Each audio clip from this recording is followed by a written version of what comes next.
First, I want to take a few minutes, a moment of silence for Mary O'Brien, who passed away this weekend, and she had over 25 plus years with service to the town of Clinton, and she's going to be missed. We're going to offer our condolences to her family. If we could please take a moment of silence for her, I would appreciate it. Thank you.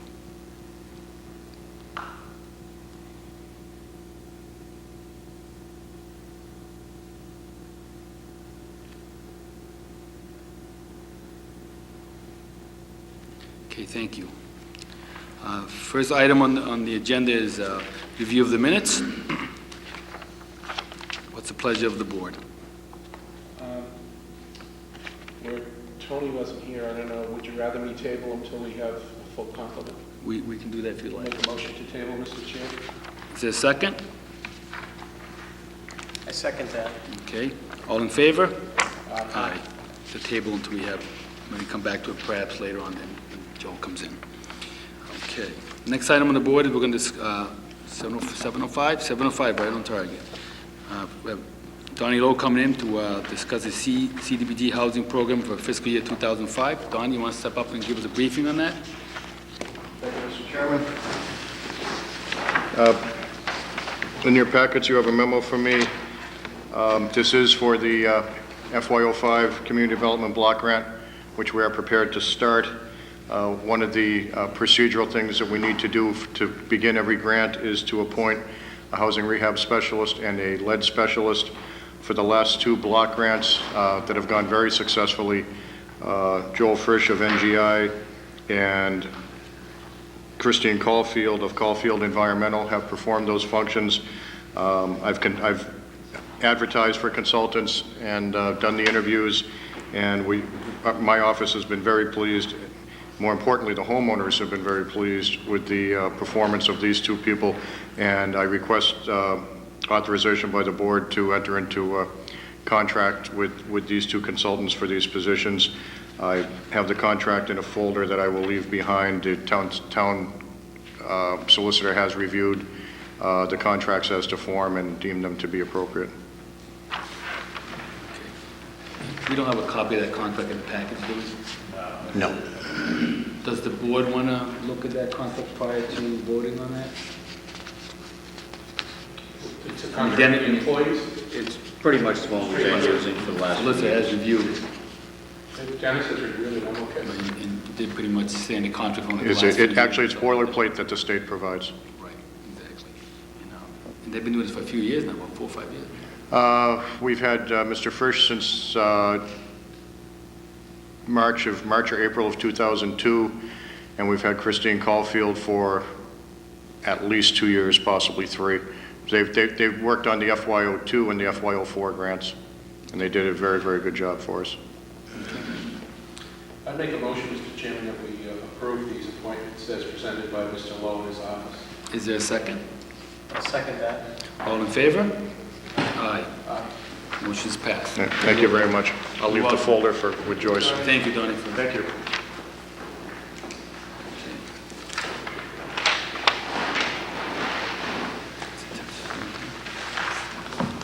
Next item on the agenda is the water filtration plant monthly update. We have Superintendent Christopher McGowan who will update us on that.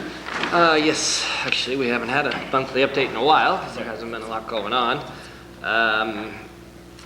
Basically, the reason why we're coming up right now with an update is because there is another pay rec for generators, the emergency generators at the Cameron Street pump station and at the Burnett Hill pump station have finally arrived. They've been installed. It's the town's responsibility to get the gas to them, which we're in the process of doing. We've actually got the tanks filled. We got to backfill them, and all that's left really is to tie in a little bit of electrical and fire them up, which is it's a big milestone because those pump stations have never had emergency backup power, which is quite dangerous, especially at the tanks, because up at the Burnett Hill tanks, our telemetry that basically runs the entire system is based on the level of the tanks. So if the power goes down, we would have no way of running the system except manually, which we can do. But so now, within hopefully a month or so or less, we'll have emergency power. Other than that, inside the plant itself, things have been running relatively smoothly. We've obviously had some issues. It just happens anytime you start up a plant. Most of the issues were quite minor, a few modifications here and there. We had to change some of the chemistry, especially when the water temperature started going up. It changed things quite a bit. We had to make quite a few changes. That water outside that's pooling near to the far left, Chris, what is that discharge water? That's the backwash from the I filters. noticed the baffles have a piece of wood over it. Is there a reason for that? To be honest with you, I have not. I got to find out what the reason for that Where does is. that I go don't from know. there? What happens is, if it gets up to a certain, the idea is for most of it just to infiltrate. If not, it goes out, and we're permitted to do this. It goes out, goes through a structure that basically, Culvert down there? well, it's a culvert, but then there's a structure with the flow meter in it that will actually measure flow. So if any flow gets out of that basin and out, it goes down into small pond eventually. If it does, yearly, we just have to report how much flow went into small pond. What kind of water are we pouring out? Just chlorinated water? It's chlorinated, and it's the filter backwash. So How just will it like, will it affect the ponds in any way? shape, or form? no, it has enough holding time in the basins. Really, the biggest, there's organics in it, probably, Like help the fish grow bigger? Yeah, it's really just whatever's in the reservoir that gets filtered out in the Right. filters gets backwashed. There is chlorine in it, but it gets discharged out into those basins, and it stays there, and, because it has to build up before it goes. Well, now, the issue that someone brought to my attention was how long do you let it sit in that pool there before you discharge it out into the culvert and go down? We It's have full it, right now. it just discharges We're not when it gonna goes get over any the issue top. with mosquitoes, It's the no. ball field people. Well, there's going to be water in there all the time. That backwashes many times a day. That Okay. pumps up in there, so there's going to be a little bit of water in there all the time. This week and next week there'll be more than normal, but I guess someone was concerned because you have the hole, the baffle. to be honest with you, I have never, and I'll ask that question because I'm not so Well, sure someone why stopped those are me. there. He's a fisherman, and he asked me why we have that baffle covered, and I said I'd ask. And they were concerned about the runoff. I've noticed that several times, but I've never asked the question, and I don't really know why, and I will find out, because I've gone by, I go by it every day, and I always look, and then something more important comes up, and I don't Well, I guess ask, because it's so. real high right now, and it, Yeah. whether you Yeah, it's up check against maybe those. the flow or whatever. I can find I out. wouldn't be Give you fishing an small update. pond now anyway, Yeah, no. 20 years. But other than that, we've had a few, there's some modifications that need to be made just based on having run the plant for minor things, nothing major, but there's things that we'd like to do, and we're doing some of it on our own and modifying a few Now, we're things, going to have adding an a few official things. So dedication to that building? Yeah, what I was going to get into. Okay, sorry, go ahead. It's okay. we can talk about the dedication. I've been kind of holding off a little while because our budget, we got to squeak through till July 1st, and I'm not going to buy a plaque or anything. We're pretty much buying just emergency I think Earth Tech supplies. will help us with that, I think. Yeah, maybe they will, We yeah. want to give them a buzz. Absolutely. Very interesting. Seriously. Let's see. There's still work to be done at the North Dyke Pump Station, which that's the next phase of the project, which hopefully will be starting up in a couple of weeks. Put the modifications to the corrosion control building, and there's quite a bit of site work down there that has to be done, and that will pretty much wrap it up. The punch list, the little bit of punch list left, they're up there off and on, chipping away at the punch list in the building, but in general, it's very, very minor items. How about our famous paint? How's that holding? Paint is holding up quite well, actually, so we haven't had any more paint issues at all. You know what she's done? Looks very good. What's that? You had an issue with the filters one time with the static, but that's more for the winter problem. Oh, the static, no, that was a problem that got resolved. That was PVC pipe that shouldn't have been there, and that has been taken out and replaced with stainless steel, so that's all resolved. So actually, inside the plant, that one piece of it is working, but it's not working the way it was originally designed. It's a sodium bicarbonate feed system that the big bulkhead that stores all of this stuff, the auger inside it the motor on the auger isn't big enough to turn the motor's not big enough to turn the auger, so we basically can't use that portion of it. We can use the rest of the system, but not that, and they're supposedly going to be upgrading the size of the motor shortly, but I haven't heard when they're going to do that, so That's one of the bigger punch list items left to be completed, but it doesn't affect the operation of the system. It affects how we have to feed the system, basically. Would it be easier if we had it? Yeah, a little bit easier if we had it. It's not the end of the world either way, though. Anything I else? also have a pay rec for the generators, basically, which is pretty much all that's on here. It's just the generators, so, That's for 88,000, right? yeah. How's the training going on for the guys? They've had all their training. They're doing well, and the Connecticut people are always available. They can dial in. There's an internet connection. They have a direct connection in that they can dial in and can see what's Now, happening with those the guys system. here all the time, Chris, from 8 to 4 or whatever it is? Yeah, for 8 hours a day. They're there for their shift, and they're there a lot more than that, actually, Yeah, I because agree. we're there a lot. You know, alarms. Weekends, do they and- have them go in? They go in every Saturday and every Sunday. They have to go in. There's day tanks, so basically chemicals get filled every single day, and there's always something. They're busy. You know, it looks nice now. It is. It looks great on the inside too, and it's producing very good water, and it's. You know, there's modifications we do need to make with some of the software that, you know, a couple of upgrades would make life a lot easier. It's not, you know, not like it's not running the way it is, but there's certain alarms that we can't. There's alarms that our software won't, it won't even tell us what the alarms are. We have to call Connecticut to find out what they are, and we have to upgrade our software in order to be able to get enough, it's called IOs, inputs, outputs, and if we need to double our number of IOs, because there's probably 20, we call them phantom alarms, that'll go off, and we have no way of knowing what they are, none. The only way we know is to call Connecticut, have them dial in, because they have the upgraded software back at their plant. And what's the response time on that? Well, in the middle of the night, we can't do anything, no, we just get alarms. The alarms won't even call out, so, and it could be like a chemical pump failed, you know. If a chemical pump fails, we don't know that it failed. The way we're gonna know that it fails is because there's a monitor downstream of that. Say if it was pumping in chlorine, downstream of that, the chlorine level would drop. We'd get an alarm on the chlorine level because that's a critical alarm, but we didn't get the alarm that the chlorine pump failed, and that's the reason why. And we won't until we do this, you know, it's a fairly expensive upgrade, so. So that's another one of the big issues that we gotta get resolved sooner or later. So for the generator, what size is the gasoline tank? It's a propane tank. It's Propane. 1,000-gallon propane tanks. You can see them if you drive by down at Cameron Hill. You might, you know, you'll see it down by Weetabix, the entrance of Weetabix. It's a 1,000-gallon propane tank down And they there. haven't been powered on yet? We just filled, the propane just got filled, I think it was Monday. So they're in the process. The generators just got delivered and set, then they have to run the propane line over to it. The power has already been brought from the building. The disconnect switches are installed, and the power is out and wired to the generators. So once we get it all backfilled, we can call up the generator companies that'll come out and start the system up. So the electrician and the supplier of the generators are going to have to get together and fire up the system, but it's you know, not far away now.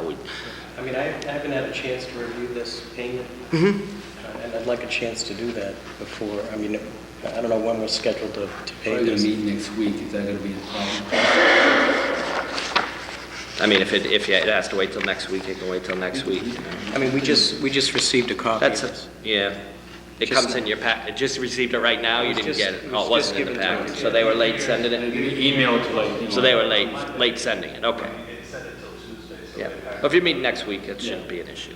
And it wouldn't be submitted until the next pay cycle, which is next Thursday anyways, right? So we wouldn't be able to pay it. So either way, next Either way, Wednesday, it's it gonna could be- get paid the same day, so it really doesn't. Yeah, I mean, I'd like to know that it's operational too. before Well, we it may not be operational. Right. They're not paying, they're getting paid for the supplying of the generator.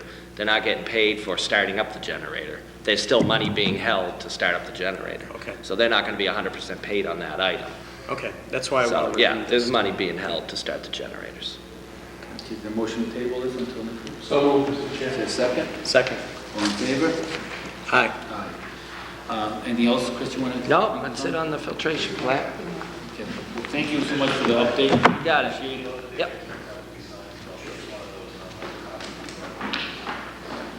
Okay, next item on the agenda is administrative business. First item on the agenda would be VFW Buddy Poppies. They're asking for a request to be able to sell those at the parade. What's the pleasure of the board on that? I guess we make a motion to accept as is.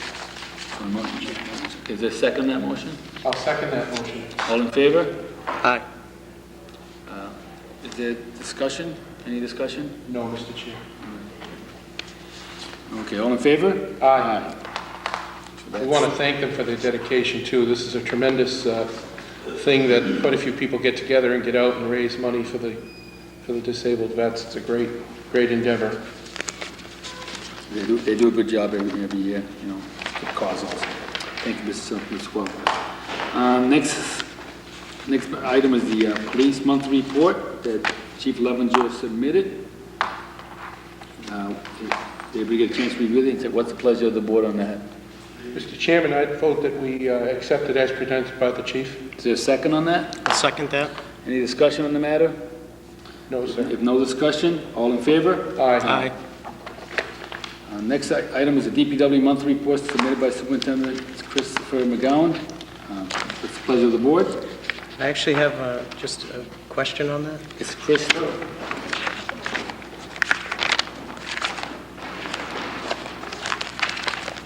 Questions are good.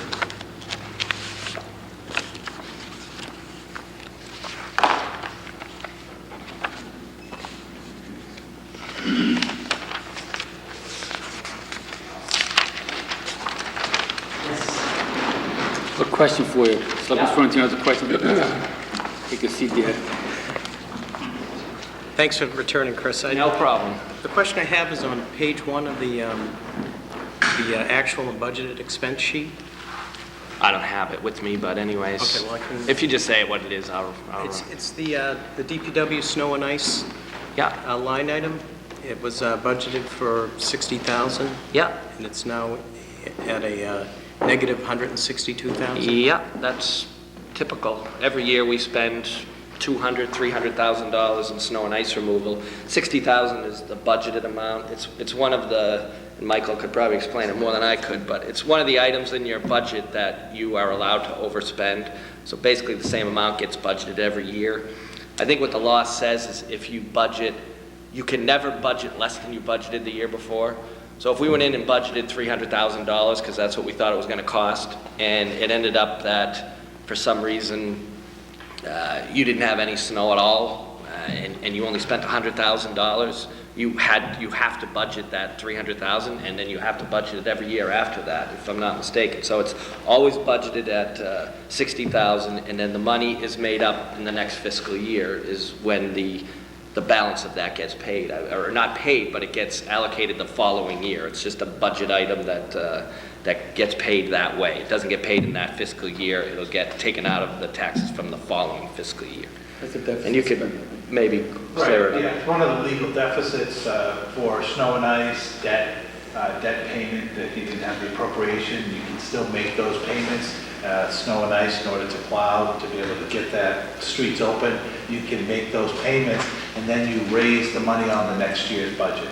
So that deficit will now impact the FY07 budget that the board is working on now. So right off the top, we would have to put that 160,000 right off the top for next year, and then you can add whatever departments get, whatever beyond that. So that's one of the things you have to raise right away. And it's been $60,000 for as long as you've been here? As or- long as I can ever remember. Every town budgets the same amount every year. No one Yeah. ever budgets a Yeah, I'm penny not more. questioning how much was budgeted. I'm just wondering, such a mild winter, I'm just trying to understand. Yeah, what- it's, Oh, yeah, that's another question. yeah, it's a mild winter, but you don't see, we go out in sand and salt roads constantly. We maintain and upgrade equipment is a huge portion of what we do as part of that budget. We upgraded our calcium tanks where before we had capacity of about 800 gallons. and now we have capacity of 3,000 gallons. We actually used some tanks from the filtration plant that were left over, but we had to buy pumps and hire people to raise the roof on the shed, and I mean, there's a long list of things in there that we do. You buy sand, you buy salt. I mean, I have it all itemized. You know, if it's in the report of what got spent. If you wanted me to get you that, I could. I mean, every invoice I could give you and show you what it is, and if you had questions on them, that's not a problem at all. The other thing we did is spent some money on is we converted our old Mack rubbish truck. We took the packer off it because the truck was good, the packer was junk. We took the packer off the rubbish truck, we shortened the frame, and we're going to make that a sander. It's going to be basically a frontline sander. You know, for the future, probably last us quite a few years. It's a real good truck. So we did that. There's a number of things that are entailed. It's not just plowing, you know, it's not just going out and plowing. So. Okay. But we did have a light year, you're right. We managed to get a lot of stuff done that needed to get done. And if stuff breaks, you got to fix it. So, and it gets fixed under that item. And most of the trucks, just so you know, most of the trucks, the sanders and all that, most of our trucks sit for most of the year. Most of our trucks we don't use most of the year. Use them very limited amount, a couple trucks here and there, except in the winter time. So the trucks are basically just for plowing. That's what we have them for. So. Okay. Some of the things that we've been doing is like doing some preventive maintenance that we probably should have been doing right along. So I welcome that stuff that Chris is taking that. Adding calcium tanks is huge. It's we added quite a few of them this year, and the roads. I think this year were fantastic because even though it was a mild winter, we still had storm events, and in those events, the roads were in much better shape because when you add calcium and salt, we're using much less sand, which we're reaping the benefits of now. We don't have hardly any sand on the streets to sweep right now, and we're by adding the calcium tanks, it's an expense now, but down the road, we're going to spend much less time on the roads than we used to spend because we have these tanks on. Less time plowing because more snow is melting, and every hour you save is going to be a huge savings down the line. So. Okay, Yep. very good. Thank you. Any other questions for real the? quick. Candace Street, I'm getting some residents up there with potholes issues. Potholes, we can get up and take a look at them for And sure. can you tell us the status on the illegal dumping that happened at the cemetery? Somebody, one of the residents up in the area dumped some debris over the bank. Way out in the back we have a bank. We dumped some leaves and brush, and he just thought he could dump stuff over the side of the bank, and he did so, but he knew who it was, and he went to him and said, we don't really need to go to the cops, but you can't dump. And he said, oh, I thought we could. He says, no, it's not a dump zone. So he said he would take the stuff out of there. I don't even know the gentleman's name, but he said he would get the stuff out of there, but he gave him a week or two to get it out of there, and he never did. So, but he went to the police, and they have, I believe they filed charges against him. Okay. And, I had heard about it and on the fined street. him. So, yeah. Okay, good. Okay. So, Thanks. Well, that's good then. Thanks, Chris. Any other questions for the superintendent? Joe, welcome. Okay, so we have a motion, we have a second. We want to accept the report from the superintendent. All in favor? Aye. One abstention. Thanks, Chris. Okay. All right, next thing, we have old and new business. We have, Mike, you want to cover that one, Gary and? Sure. There's just a request from Gary Arsenault. He's the owner of Colonial Auto Sales at 375 High Street.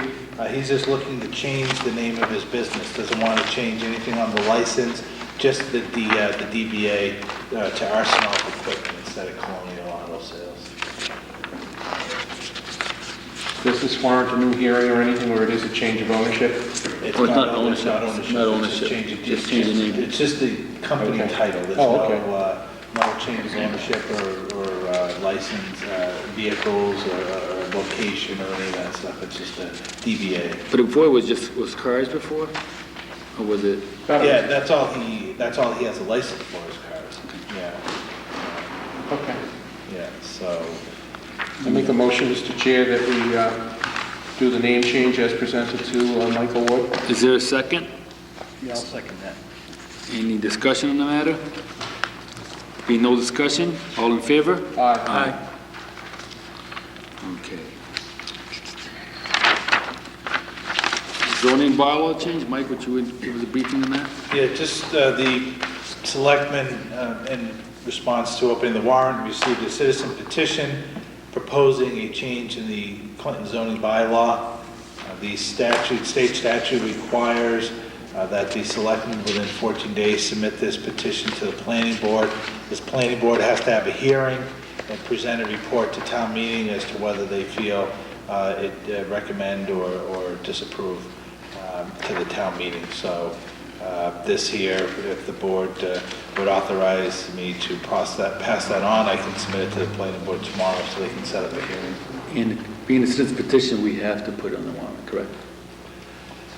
Well, it would have to be put on the warrant, but again, maybe the solicitor can outline the process. I don't know if town meeting can vote on it without the planning board's report, but it would be put on the warrant. Could you give it a quick brief? Sure. Basically, Mr. Chairman, under the statute, step one is that we receive an initiation of a request for an amendment here. There's a valid citizen's petition that's been certified by the town clerk's office. The second step would be the clerk then gives it to the board. The board then goes ahead and reviews it, and then they request or forward it to the planning board, requesting that the planning board hold a hearing. Under the statute, the planning board has up to 65 days from receipt of the document to hold a hearing. My understanding is the planning board has indicated that they will be holding the hearing certainly before that 65-day window, because that would be after the town meeting. Before they can hold the public hearing, they have to give notice. They have to publish it in a newspaper. Twice, but one of those times has to be at least 14 days before the hearing, and then the two notices have to be in successive weeks, so they can't be in the same week, but they have to be within that 14-day window. They also have to go ahead and post notice in the town hall in a conspicuous location to give people notice beyond just the newspaper. They have to also then mail it to certain agencies or departments under the statute, and then they have to give a report as to what the recommendation is, which is just advisory. If they don't give a report, then 21 days have to pass before a town meeting could vote on it. If they give a report, then it could just go to the town meeting, and then town meeting votes. Town meeting has to vote to approve by a 2/3 vote, or a 2/3 margin. If it's approved, then obviously then it moves on to the Attorney General's office. The Attorney General's office receives a certification from the town clerk's office substantiating that the process was complied with. If it was complied with, then normally the Attorney General's office will approve it, and then it's finalized.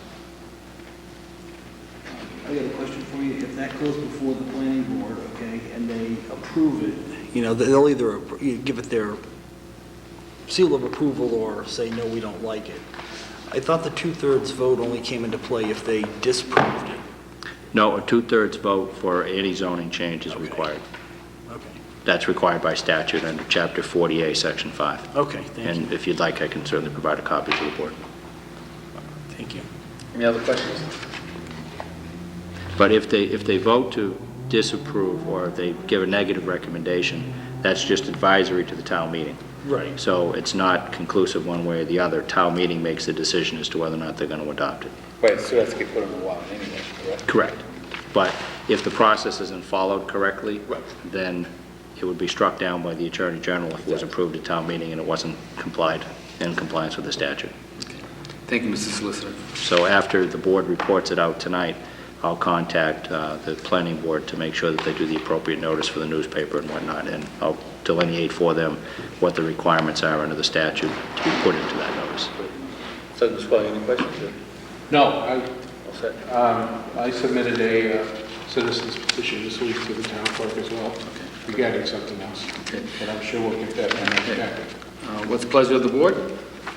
I'd make a motion that we pass this on to the planning board for inclusion on the town warrant. Is there a second? Second that? It would be basically just asking them to hold their public hearing before the town meeting. All right, I'll amend, yes, I'll add that to the motion. Okay. Seconded. Second. Under discussion? Being no discussion, all in favor? Aye. Motion's passed. Mr. Chairman, can we go back to the minutes while we have Mr. Notaro here? The motion to go, let's just, let's do that. Make a motion, is there a motion to go back to the minutes? So move, Mr. Chair. Is there a second on that? Second. Second, under discussion? Being no discussion, all in favor? Aye. Okay. So we have the minutes that we did not vote on earlier, we tabled the minutes earlier. What's the pleasure of the board regarding the minutes? Mr. Chair, I move that we accept the minutes as presented. Is there a second? I'll second that. Under discussion? I just want to, make note that I'm going to abstain because I wasn't at that meeting, so. That's right, April 26th. I was busy campaigning. You have any questions, Selectman Mattel? No, I don't. Cannot. Looks like it's in order. All in favor? Aye. Minutes are accepted. Second motion to go back into administrative business. So moved, Mr. Is there Chair. a second? Second. Under discussion? No discussion, all in favor? Aye. Back into administrative business. The next item was downtown parking fines. Mr. Oldwood? Mr. Ward, could you give us an update on that, please? So just the, for the selectmen's information, there was a petition received by the office, signed by several downtown merchants, requesting that the board review the parking violation fine. They're asking that it be increased, but by no more than to $15. They thought a higher fee might be discouraging to people coming downtown, but it's just wanted to pass that on to the board. They'd ask the board's, what the board would like to do, and just a recommendation if the board maybe forward that to the traffic committee for a review, and then it would come back to the selectmen with the recommendation. The police chief, as he had mentioned last week at the budget meeting, had submitted a copy of the town's current fee schedules as alongside that of the town of Webster, to show a little comparison of a community nearby or a Worcester County community to see what the difference in the fines would be. So, again, just passing out that petition to the board for review. I mean, under discussion. Webster has $20, and they're a community comparable to ours. I would think it would be probably prudent to Yeah. follow the recommendation of Mr. Ward and submit it to the traffic committee, let them look at it. And we get a chance to look and digest it again. And I'd like to submit it to the traffic committee as well, but I think, the $15 is fine for the first offense, but I think with the recommendation that we have a scale of, if it's a second offense, that it, doubles, and if it's a third offense, it's $45 or whatever, You can't just have, $15, $15, $15 every time. That would be my recommendation to them. well, they would look at it, and we have a chance to look at that and send it back to them, correct? Yeah, what the traffic committee would do, and the chairman of the board of selectmen serves in that committee, and can bring that feedback from the board to the traffic committee. The traffic committee would review it, produce a report to the selectmen, and then it's up to the selectmen to implement whatever you feel is the best way to go. But it just gives a little bit of an insight from some of the public safety officials. We did talk about this a couple of months ago when Chairman Elworthy was still here. He had mentioned that he was going to go before the traffic committee either, and I don't remember what the outcome of that was. I think that they determined that they didn't want to raise it at the time or something. I don't remember the exact conclusion, but I do believe, it's been bandied about many times now, and it's time to step up to the plate and do this, Yeah. Well, let me ask this. Let's say the board was in favor of raising fees. We don't know what that may be or not, maybe, or maybe we're not in favor. If we pass it on to the traffic committee, do we still have the authority to raise those fees if we feel fit? Oh, absolutely. Yeah, the decision would be the select board's Yeah, decision. absolutely, yeah. Yeah, and what happened at that traffic committee meeting is it came up as a discussion item at the end of the meeting. It wasn't on the agenda, it just kind of came up for discussion, and then they were going to discuss it at a further meeting, and they didn't have one since that period, so it never formally came up where they took a position or anything. It was just kind of just bantered around, like you said. So I think if it's put on as a formal meeting with the chairman of the board, the selectmen, bringing it forward and asking for them to review it. And they schedule meetings as needed, so they could schedule a meeting in the next week or two and then come back with a report to the full board of selectmen, so. So the way I feel about this, my recommendation would be to listen to the local businesses. I mean, Oh, yeah, I was it's gonna their, say that. it's their livelihood. Echo their sentiments. Yeah, and, if this is their recommendation, I think, we should just forward that along to the Traffic Commission and just as is, because they've already thought about this, and I think it represents how they feel would be the way to proceed, so. I agree, Selectman, that we should submit that also, but I think we should also give the traffic committee an opportunity to look at it, to look at the whole picture also, along with those fees. I agree with it. They're dealing with that problem every day. So I understand what you're saying. But I think it would be fair to get as much information as we possibly can, just to like you said, it's important to do something with it. But we need to get it on there, because as we mentioned before, nothing's happened, so. Well, I like the idea of the town of Webster's ticket. They seem to cover a whole lot more than we do. I mean, we have nothing about parking and handicap parking, and they do that all the time down there, and it's a $100 fine in Webster. If that doesn't catch your attention, nothing else will.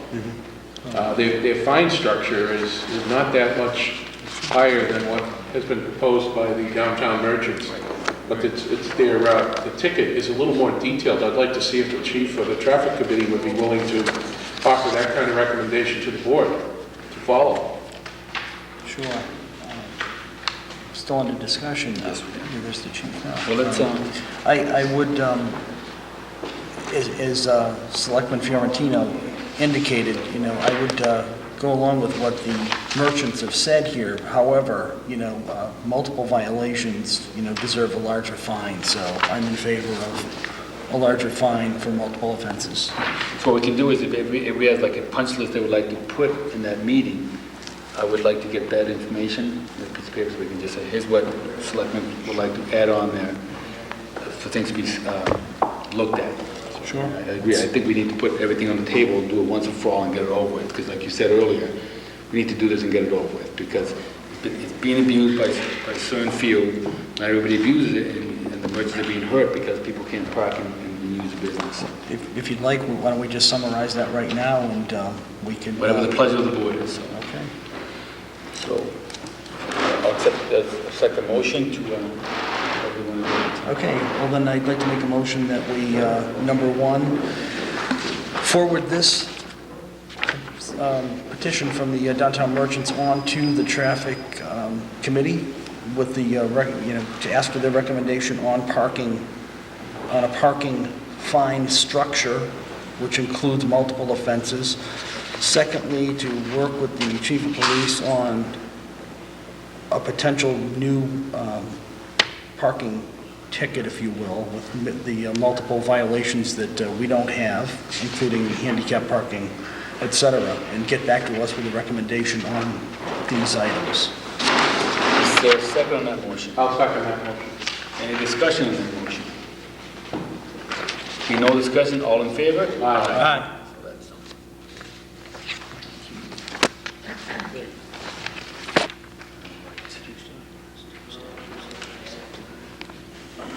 Now with Town Hall Use Committee?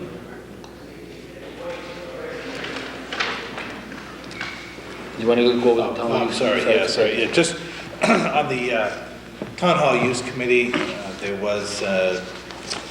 were some members that were going to get off the committee, but they've indicated that they would like to stay involved, if that's okay with the board. Also, there is a current opening, if those two people do stay on, there is a current opening on the board, and I know Selectman Pasquale had mentioned that he would be available to serve on the committee. So if the board was willing to maintain the current makeup with Lump and Pasquale, it would give them 5 members, a full board that could review the use requests. We never officially accepted the resignation, correct? So we don't really have to vote on it because it's still... We tabled it. Right. So I guess I'll accept the motion to accept this note here and motion to put Selectman Pasquale on the committee. Okay, I'll make a motion that we, I don't know how I want to word this, that we will accept the withdrawal of the resignation letters from John and Donna Merriman, and welcome them back to the Town Hall Use Committee. Thank you, John and Donna. And that Mr. Pasquale be appointed as the Selectmen's representative to the Town Hall Use Committee. Is there a second on that motion? I'll second that. All in favor? Aye. Motion's passed. And, Mr. Chairman, one more item, which I see I inadvertently put it on the next page under a different category, but just want to make an announcement that Congressman Jim McGovern is coordinating a dedication of the new Clinton Post Office. The congressman had passed a federal statute to designate that post office in memory of Raymond J. Salmon. And this event will be held at the building at 320 High Street on Friday, June 9th, 2006 at 4 p.m. for a speaking ceremony and dedication, and there'll be reception at Clinton Oaks after that event. So they just want to make the board and the public aware. There'll be more information to follow, and that event will be on Friday, June 9th. They had also asked if the board would be willing to make a proclamation to designate June 9th, 2006 as Raymond J. Salmon Day in the town of Clinton. Okay, thank you, Mr. Ward. What's the pleasure of the board? What motion do you want to make? Just make the motion. I would make a motion that we proclaim June 9th Raymond J. Salmon Day in the town of Clinton in conjunction with this event that's going to be taking place at the Clinton Post Office, hosted by Congressman Jim McGovern. Is there a second on that motion? Sure, I'll second that. And any discussion on the matter? On the discussion, I just personally knew Mr. Salmon, and he was a good man. He was always very fair to everybody and all. I think it's the least we can do for him. I'm sure that he helped many people in many ways a lot of time. And we thank his wife for allowing us to. He was very busy, so she took time away from her a lot, and so we thank her for the service he provided in the town of Clinton. So, with that being said, all in favor? Aye. One other point, Mr. Chair, if I may, under all the new... We still have committee reporters to... No, okay. Go ahead, Mr. President. We received a letter, just while Chris is still here in the room. Be here a while. There seems to be an interest of the clerk of the works for the project going down on Water Street. But I've been informed that we, the town of Clinton, is going to take care of that ourselves with our experts in the Public Works Department. Right. So I'd just like to make a motion that we send Mr. Paul Guadagnoli a letter of thanks for his interest and appreciate his concern for the town of Clinton. Is there a second on that motion? I'll second that. On the discussion? No discussion, all in favor? Aye. Committee reports. Thank you. Recycle committee, Mike, can you, well, first I want to take time to thank everybody that came out to make the day successful. I know Mike put in a lot of hours, and his little son was there too, helping out too, so it was really good. Well-behaved boy. But it was a good turnout, people came out, it was a good day for it also. I want to thank everybody in the committee. They worked very hard, and I thank everyone in the committee that came out to do that. And thank you for the town for supporting that as always. Mike, do you have any numbers how much, if we made any money? Or we break even, or how do we? Well, we haven't received the, all the invoices as of yet, so I don't have a report on that. So, Okay. yeah, we did collect some money to offset those costs, but we don't have all the costs in yet, so. Okay. I can produce a report. It'd probably be the end of the month, before we get all the billing in, like Harvey bills come once a month and different other companies by the time we get all the information. So in the near future, when we have that, I do a spreadsheet every year with the revenues and the expenses that come in, so I'll forward that when we do get it. But you're right, it was a great day, it was a beautiful weather, it was well attended by the townspeople, a lot of items were collected to get them out and recycled, and every member of the recycling committee was there working the event. So from Mark Kikabuchi, Steve Mendoza, Debbie Grant, Charlie Moran, and Lenny Baird, and myself, they were all there, 6 members of the committee, so we thank them for giving their time. It was 8 to 12, plus we were there for about an hour afterwards, kind of straighten up the yard and stuff afterwards, so it was a nice day, and we appreciated all the... I heard next year the superintendent's coming down. That's what I heard. I don't know, Little Bird told me that. Soccer day, Saturday, soccer day. Just one, A question, though? I mean, why is that under the selectmen's jurisdiction, the recycling? Dave? I think, well, it's under the recycle committee. The recycle committee actually puts it on, but the recycle committee is appointed by the Board of Selectmen, so just, Steve's a member of the recycling Yeah. committee. Oh, okay. I remember that, but question, I'm not sure, why that is. I think it all happened when the Board of Health changed over the rubbish services to the Department of Public Works. It then it left their hands and became part of the Board of Selectmen's jurisdiction. We can get more information on that probably. Yeah, just, yeah, because then the money to run the recycle center on an ongoing basis, that's under the Board of Selectmen's budget as well, too. So the selectmen oversee running the center, and they appoint the recycle committee, and are we responsible for, determining what materials will be recycled? That's part of the recycling. it's through the recycle committee that pretty much that oversee that and administer that, so. And that also has an opening also, too, if you'd like to.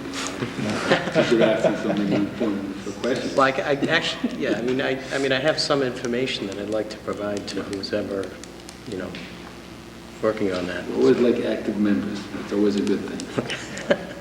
Just want to take another second to thank Sheriff Guy Glodis, because in the past he's helped us tremendously, and he also helped us out.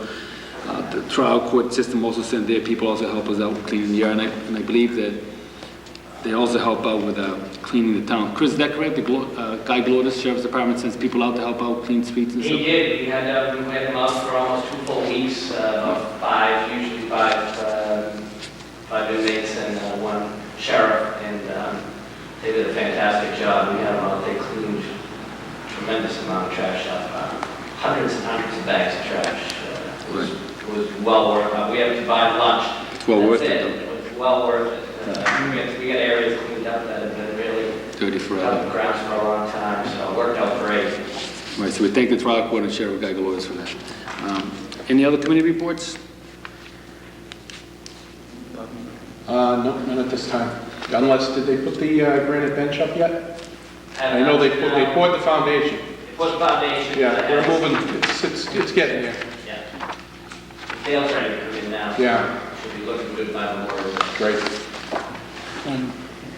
Mr. Chairman, I have a question, it has to do with committees. The bylaw review committee, have they submitted their results for inclusion on the warrant yet? And if not, are they about ready to? We're going to have a meeting on the 18th Yep. to finalize that. It's just at 6 o'clock. So if anybody wants information, you're welcome to come. I actually encourage people to come because a lot of people, some people, I'm going to use the word, have complained about bylaws, but you know what? I don't see anybody coming to the meetings either. So in all fairness, you're welcome to come because it is an important task that is taken on the hand. It's not an easy task at all to do. So if you have any comments or questions, please come. So to answer your question, that's going to be happening. Okay, I just wanted to make sure it still was. What still is. Okay, Still on target. Very good. Okay. Any other questions? Okay. With that being said, accept the motion to take a 5-minute recess before we start these interviews. So moved, Mr. Chair. Is there a second? Second. Any discussion? None discussion, all in favor? Aye. 5-minute recess.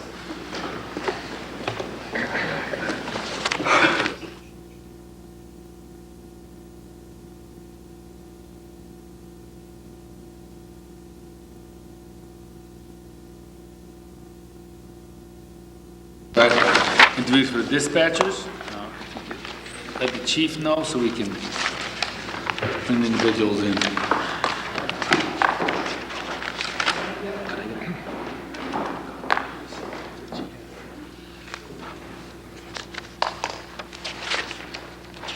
Hello. Hey, chief. Good evening. We've got Serene Davis, 97 Pleasant Street. Be Outstanding. the first From candidate. our own neighborhood, Welcome. That's right. Hi. top of the hill. There you go. Yes. Welcome. Basically, we're going to be interviewing you for the police dispatcher's position. Okay. So we're probably going to give you a few minutes to, express why you like the position, and then we're going to ask you questions, and Okay. we'll give you a chance to give some comments at the end, and we'll go from there. So it's very, just be relaxed and, take your time. I'm interested in this job because I am really concerned about people. This would give me a opportunity to possibly help someone very much someday. So I was looking into that. Okay, It has a lot of responsibilities. I'd like to show that I can do that. okay.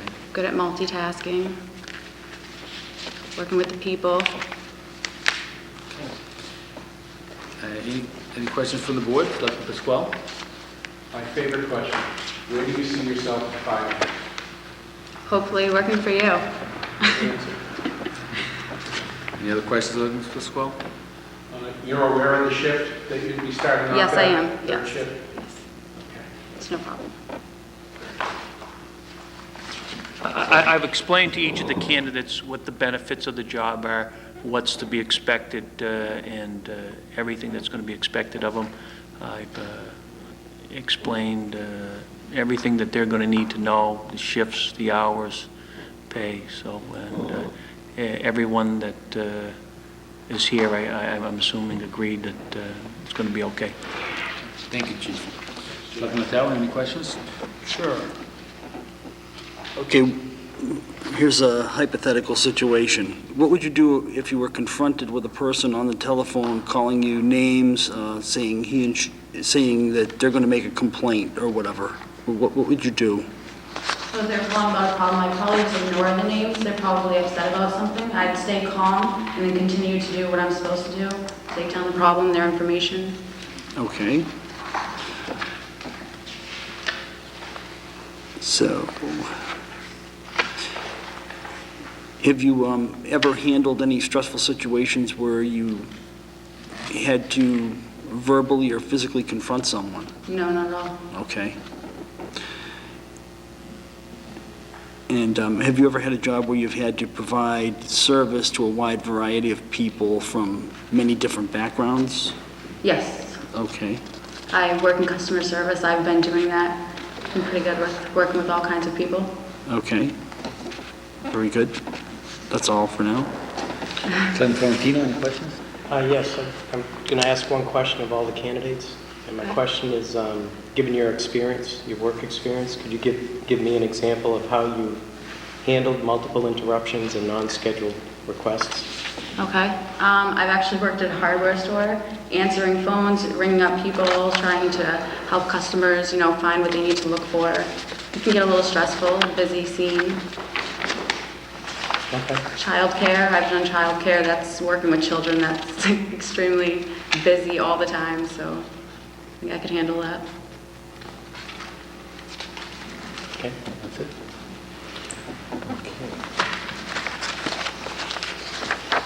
The question I have is,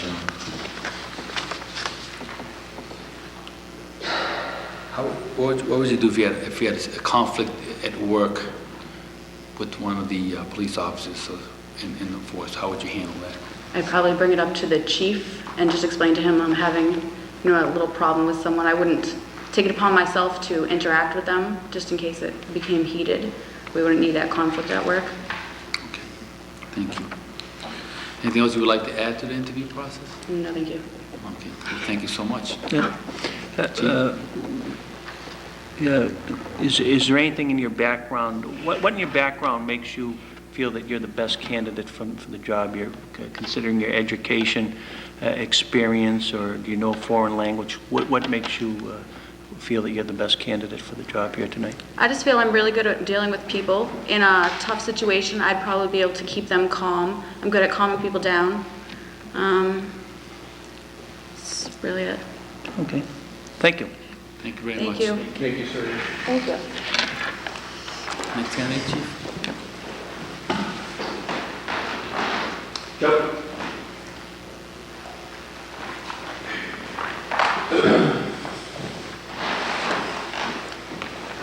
It's Joseph Blett from 21 Beacon Street. Good evening, Joseph. How Good you evening, doing? how are you? Good. Basically, we're going to give you an opportunity to state why you're looking for this position. We're going to ask you questions, and then we're going to give you a chance to answer at the end if you want to add something to the questions or rebut something. Okay? Sounds good. So with that said, you're on. Well, my name's Joe Blatt. I was born and raised in Clinton. Graduated in 1999. Joined the Marine Corps in 2000. Honorable discharge in 2004. I served in Iraq for 6 months and currently employed for Celtic Landscaping. That's pretty much it right now. Okay. Glenn Pasquale, have any questions for the... Joe, where do you see yourself in 5 years? Do you see yourself pursuing a career in the police force or? Somewhat in the police, but I consider this a career, the dispatching job, not a career, not a job, so I'll be up in the police station for as long as everything works out. Very good. Selectman Notaro? Okay, I'm going to ask the same questions of everybody, so what would you do if you were confronted with a person on the phone calling the names and saying he or she's going to make a complaint against you? Excuse me, I couldn't hear you, I'm sorry. What would you do if confronted with a person on the telephone calling you names and saying he or she is going to make a complaint against you? Well, I would try to just calm the situation down, try to get all their information as thoroughly as possible, collect everything and let someone know what was going on the best I could. Okay. Could you describe a job to me where you've had to provide service to a wide variety of people from wide diverse background? I'm sorry, I can't hear you, I'm sorry. Okay, I'll try to speak up. Thank you. Could you describe a job to me where you've had to provide service to a wide variety of people from diverse backgrounds? Oh, definitely. The humanitarian aid in Iraq, we had to provide service to thousands of people, give them food, water, help, whatever they needed. Okay. And, well, being in Iraq, you'll probably answer yes to this. Have you handled any stressful situations where you had to verbally or physically confront someone? Yes, most definitely. And how did you handle the situation? Just try to calm the person down the best you can. Just just calm the situation down. You don't try to raise your voice too loud, but if need be, then that's what you have to do. Last resort. Very good, thank you. Thank you. Selectman Florentino, any questions? Hi, Joe. Hi, how are you? Just going to ask one question, and based on your work experience and background, I just would like one example of how you handled multiple interruptions and non-scheduled requests. You take them, the most important ones first, and then you just proceed down the line from most important, take that first hand, and then just work your way down the line. Okay, I have two questions for you. Yes, sir. One is the same as before. The first question is, if you had a conflict with a police officer on the force, how would you handle that? If I had a call from the... A conflict, say you got hired for the position, you're a dispatcher, and then you had a situation that happened within the force. I don't see that would happen, but how would you handle that? If I had a conflict with another police officer, Yeah. I would just talk to him, just like man to man, confront, explain my side, hear their side, talk it out, and go from there. And you were in the Marine Corps, you said you were stationed in Iraq, correct? What was your MOS? I was a motor transport operator, drove trucks. Okay. Did you have any experience with communications at all? Yes, we all had radios in all the trucks, and we had a dispatch office. We had to come in and out every morning, and we would rotate who would work in the dispatch office. Monthly, one person, and then next month, and so on, so on. So you rotated your duties of the dispatching and stuff Yes. like that? How busy was it, did it get on the net? Sometimes very, very busy, sometimes nothing. So, depending on the situation, amount of workload. Okay. Thank you. Thank you. Is there anything you want to add to us? No, sir. I think that's Okay. about it. Well, thank you so much, and thank you for serving. Thank you, Gavin. Thank you. Thank you. Thank you. Okay, Diane Duffy couldn't make it this evening, and she said that maybe if the job comes up again, she'd like to be considered if another job comes up. Mike Frick?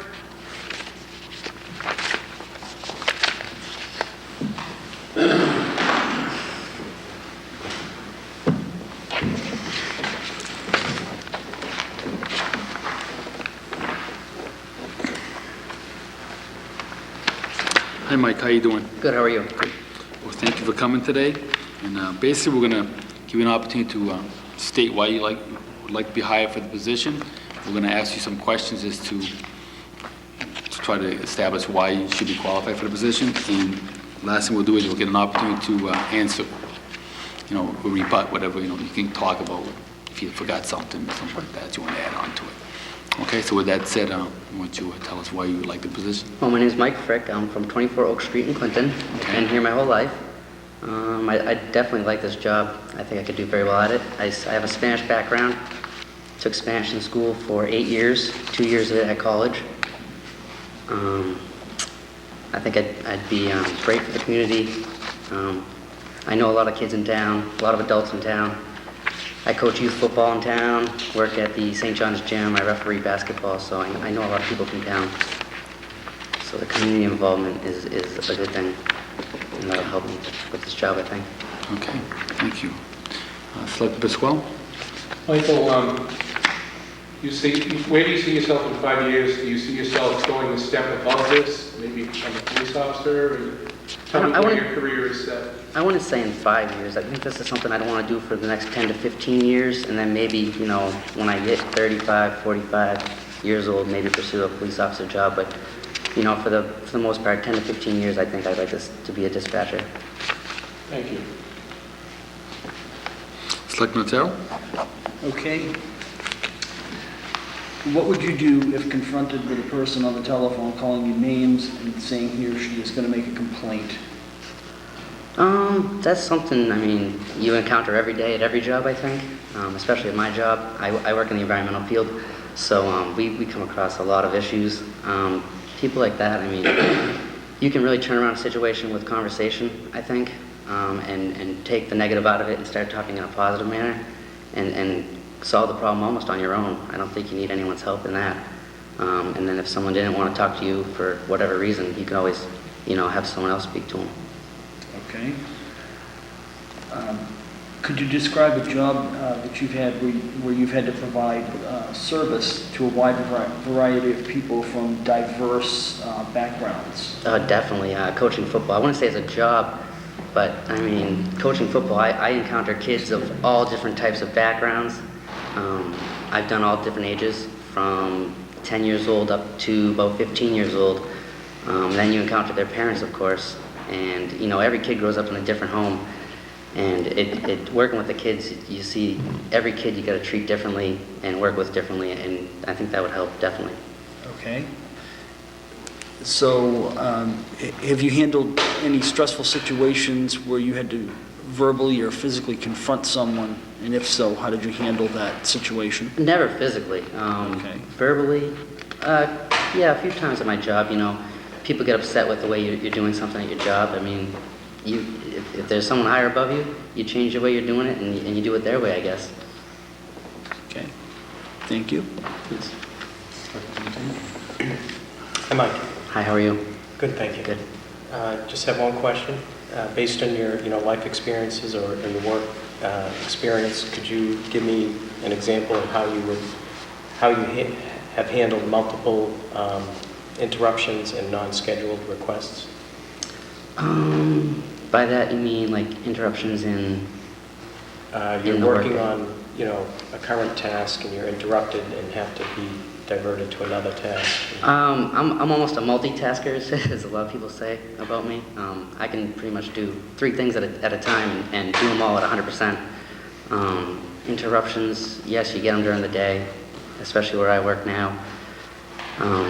You just do you put things on priority. What's the most important first? You do that first, and then prioritize is the number one, and then you go right in order and make sure you get everything done. Okay, thank you. Yes. Okay. Michael, I have a couple questions for you. Actually, I have 3 questions. 2 questions for you.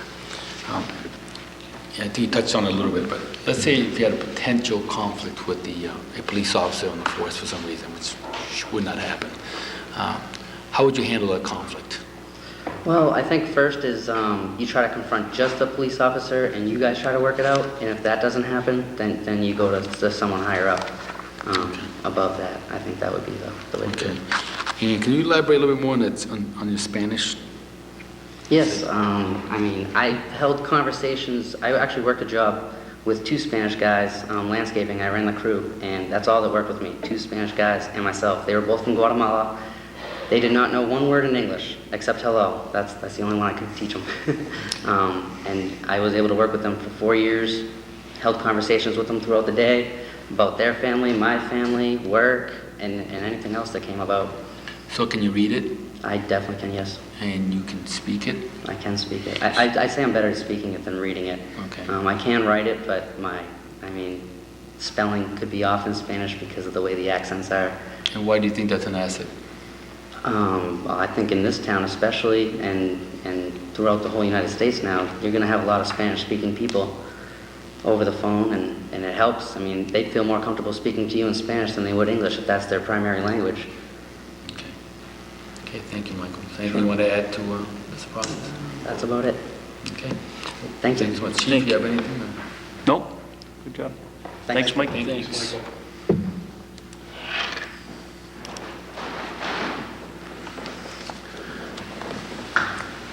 John Forum.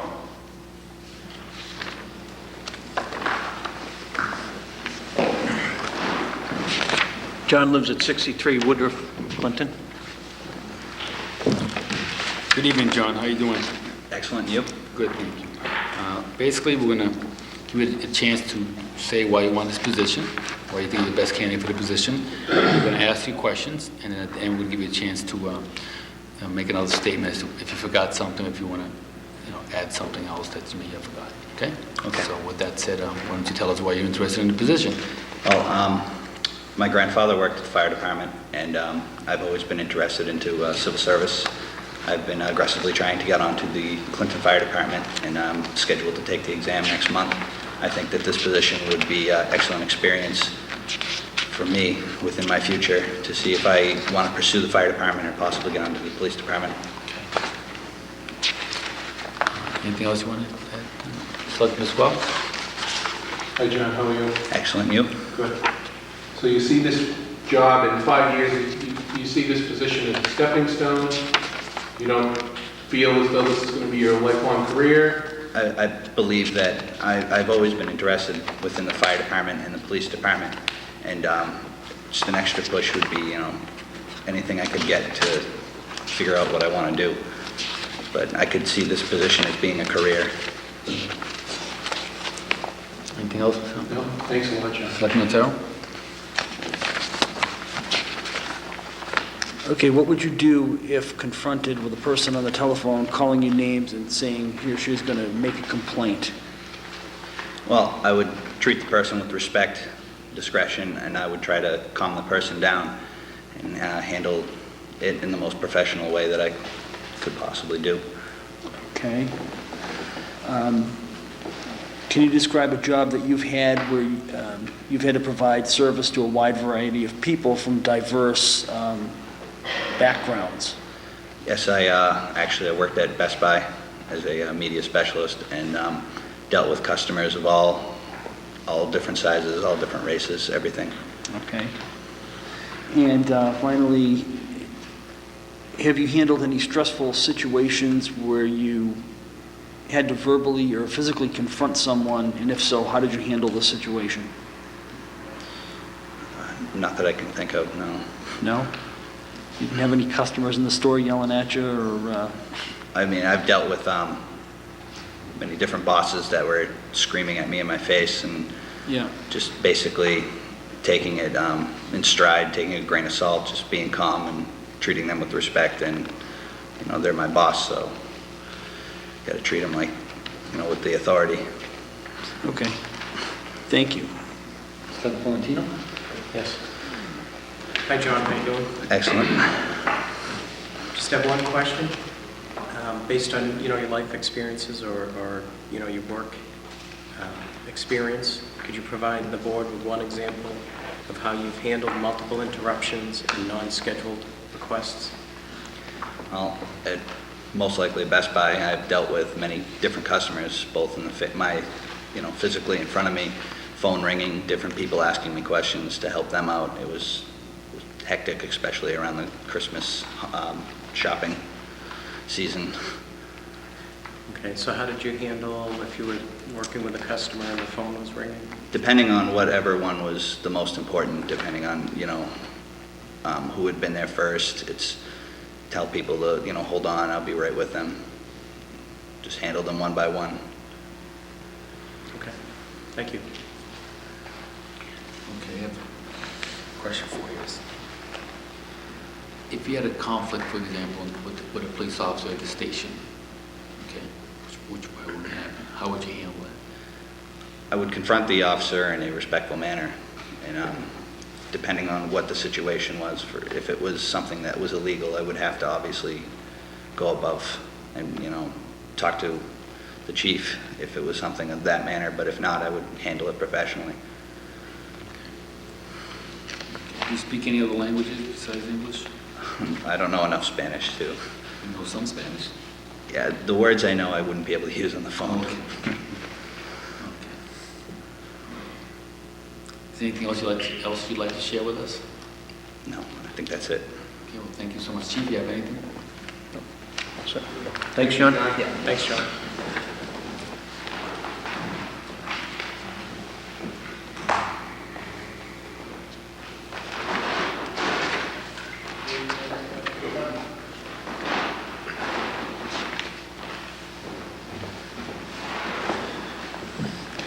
This is Jeff Notaro, 62 Prescott Street. How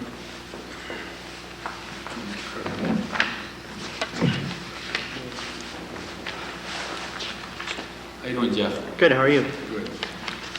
Basically, we'll give an opportunity to state why you want this position and why you'd like to have the job. Then we're going to ask you some questions, and then we're going to give you a chance at the end to mention anything you may have forgotten or something you want to add on to. Great. Okay, so with that said, why would you like this position? Law enforcement is what I want to do for the rest of my life. Ever since I was a young child, just either watching it on TV or driving by on the side of the street and seeing a cruiser pulling somebody over, it just strikes an interest in me. Went to school for it. I went to the Reserve Academy for it in Boylston, and it's just something that I see myself wanting to do in the future.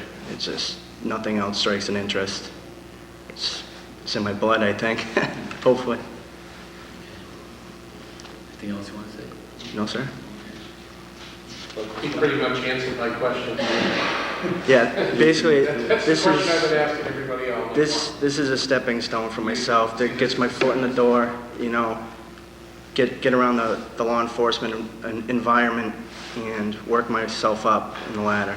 I know it's a long process, but you got to start somewhere. Jeff, I noticed you went to the academy, the Reserve Academy. Could you tell me a little bit about what went on there? Yes, sir. Basically, I met in Boylston 3 nights a week. Went through everything from criminal law to constitutional law, how to search a house. Anything in law enforcement, they taught you there. Did a few weeks of PT, physical training. Not too much on dispatching, but basically, I went to college, took some courses in that, but at the Reserve Academy, I learned so much more at the Reserve Academy than I did at school. It was a great experience. Thanks. You're welcome. Any other questions? No, sir. Selectman John? Okay. So what would you do if you were confronted with a person on the telephone calling you names and saying he or she is going to make a complaint? On myself? A complaint on myself? Sure. For something I did? Sure. I'd try to calm that individual down. try to talk it out with them to see what it was that I did to offend them, what exactly it was that I did to make them this upset. If I can't resolve that situation in a given amount of time, that's not really that emergency. I'm there to, answer phones for more important emergency calls. If anything, I'd pass it on to a sergeant and let them talk to this individual that has a problem with me. Someone that has an issue with me is really not, an emergency situation. That's what a dispatcher is, that's their job. So I'd pass it on to someone else, have them resolve the situation about myself. Very good. Okay, could you describe a job that you've had to provide service to a wide variety of people from diverse backgrounds? Diverse backgrounds. Right now, my job, I'm an armored technician. Okay. Which basically is, I drive around with millions of dollars of money and go to ATMs, fill them up. So I deal with a variety of people all throughout the day, whether it be customers at the bank, whether it be branch managers at another bank. So I guess that would entitle that question, no? How would I deal with them? Is that was the question? Or? No, I just wanted you to describe a job where you've had to deal with diverse. Okay, so that's good. That's good. And lastly, have you ever handled any stressful situations where you had to verbally or physically confront someone, and if so, how did you handle the situation? Stressful. My job is stressful. Stepping out of the truck, my life's on the line every time I step out of that vehicle with that money. Anything can happen to me or my partner. I would confront sometimes my branch manager about how things are routed throughout the day.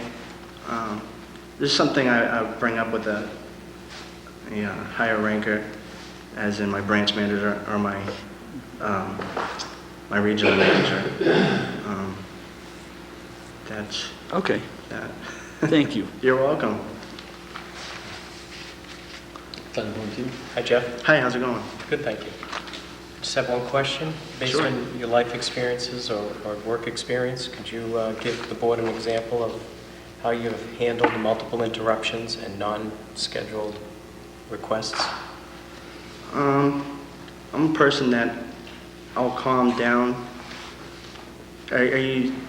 Well, based on, your work experience, are there any situations where you get multiple interruptions? Oh, yeah, constantly.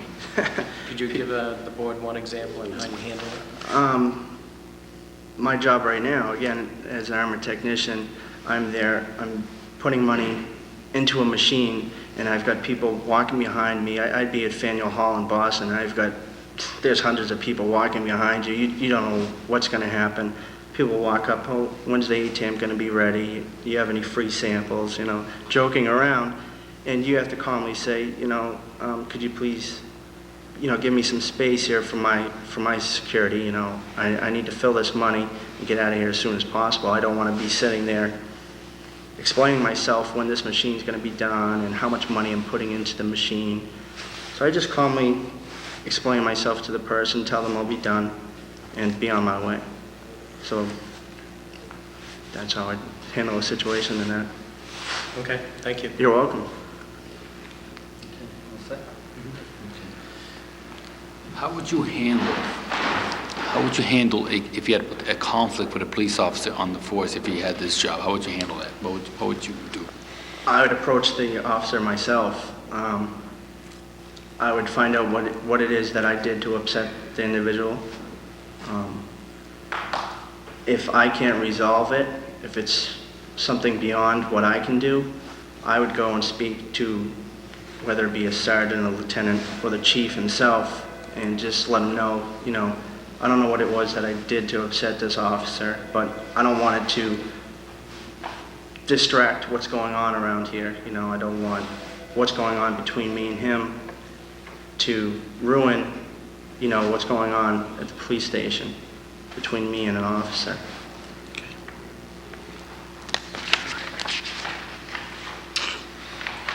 Okay, do you want to add anything?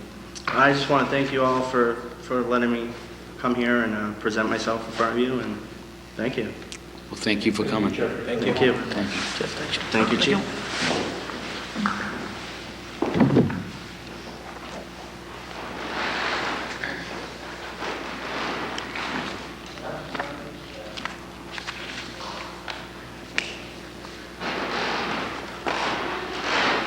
Sarah Cotis. She's from 344 Randall Road, Berlin.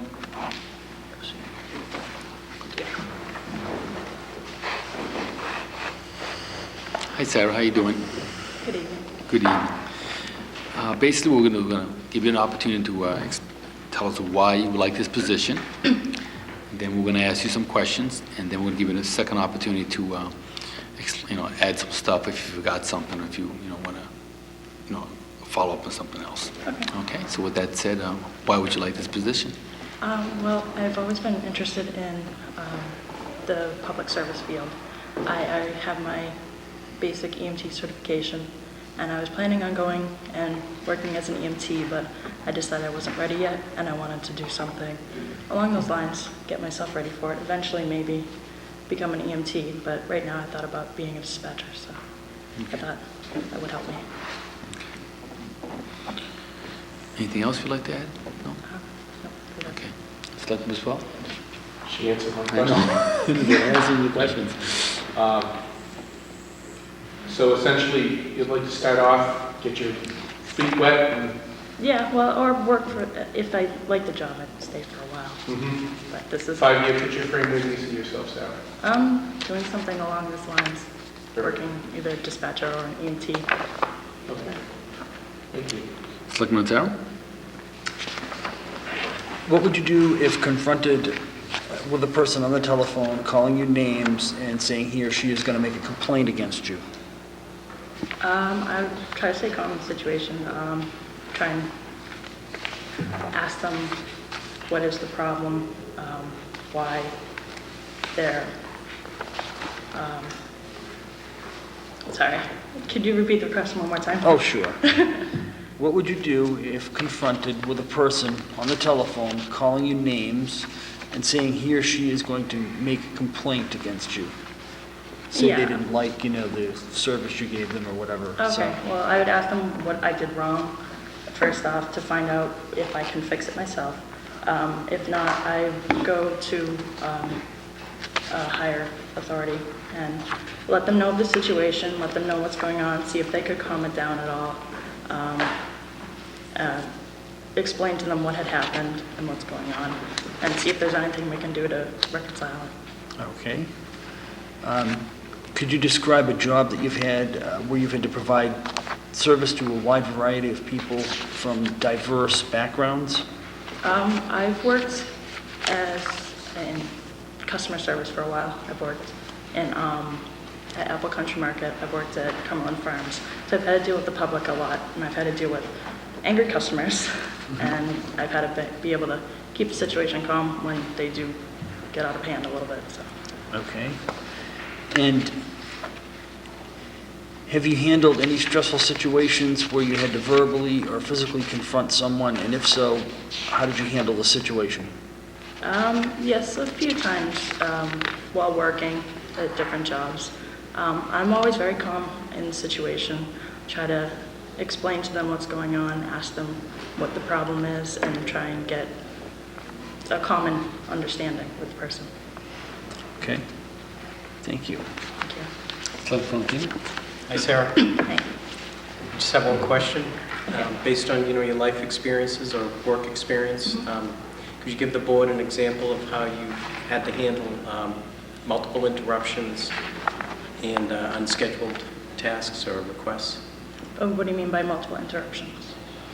If you're engaged working on a task Okay. and you get interrupted, could you give us an example from your work experience, whether it's at Apple Country Market or caring for children? How did you handle that situation? Well, I try and, if I can, finish up what I'm doing and then move on. If I have to drop what I'm doing and go and move on to the next task,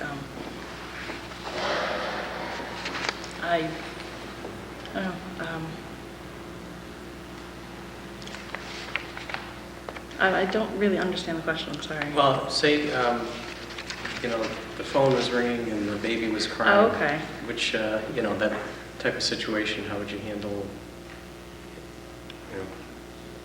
I either would try and put down the baby and try and keep him in a safe area and answer the phone, or take him with me, I can multitask very well, is what I'm trying to say, yeah. Okay. Okay, very good. That's what I wanted to hear. Thank you. Thank you. Just have one question, Sarah.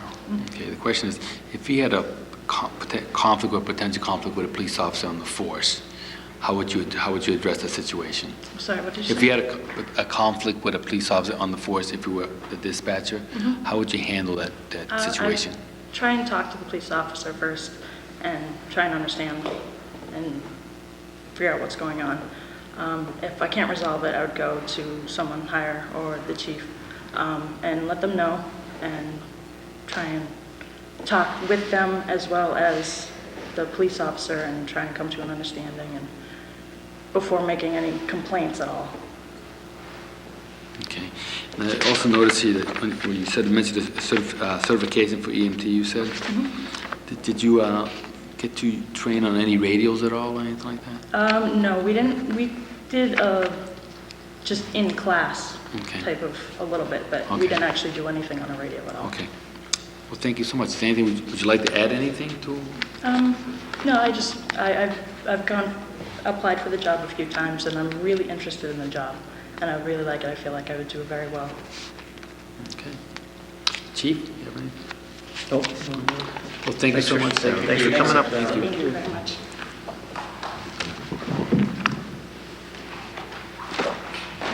Is that it, Chief? Or- That's it.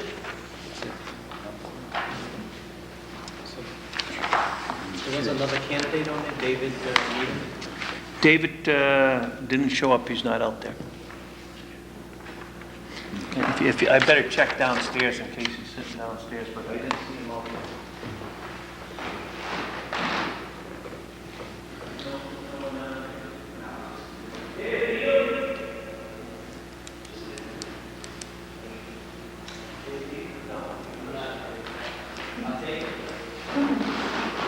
No, he's not here. Okay, thank you, Chief. Okay, at this point, we've ended the interviews for the police dispatcher. We have quite a few good candidates.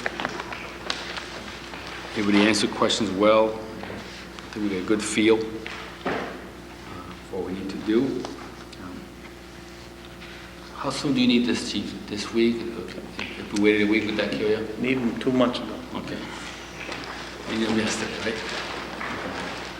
What's the pleasure of the board? Do I want to vote now or do I want to vote after? Can we vote later on this evening while we have the chief here? I don't want to hold his precious time.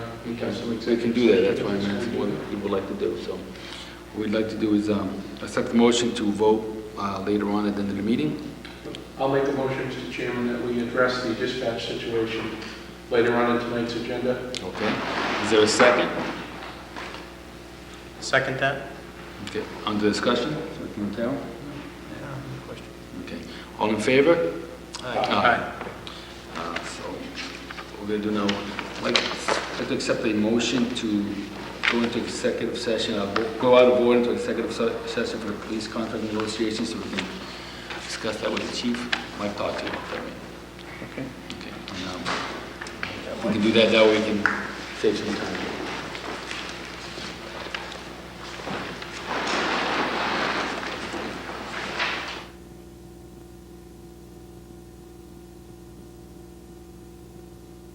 Second? Second. Okay. Accept the motion to go into executive session according to Article of Massachusetts General Law, Chapter 39, Section 23B, under the open meeting law. The reasons for entering are police contract negotiations. Article 3, the motion to go into executive session. So moved, Mr. Chair. Call the second. Second. Roll call vote required. Selectman Pasquale. On discussion? No discussion? Selectman Pasquale? Aye. Selectman Mateo? Aye. Selectman Florentino? Aye. And the chair votes aye. We're now in executive session under Article 3 for the police contract negotiations. I would make a motion for Joseph Flett. Okay, so no other nominations, then all vote for Mr. Joe Notaro for dispatcher. Jeffrey Notaro. Aye. All in favor? Aye. Aye. So that's unanimous, so Joe, Actually, I think I'm going to abstain from that because he is a relative. it's up to you. If you wanna do that. I just don't want there to be any, It shouldn't be anything, but, okay. So three in favor, one abstention, okay. Okay, second motion. The next item on the list is budget discussions for DPW. Mr. McGowan, get you out of here quickly. Appreciate your patience. You know, I'm not to be, we'll get through it.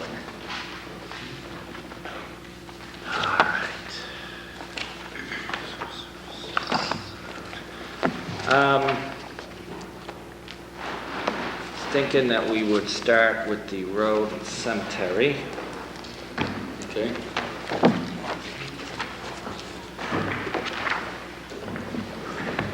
Now, I know you're still in negotiations with the union, it's getting closer, so I have not revised the wages according to the latest proposal, which I will do. But we'll basically go through all of the road department stuff.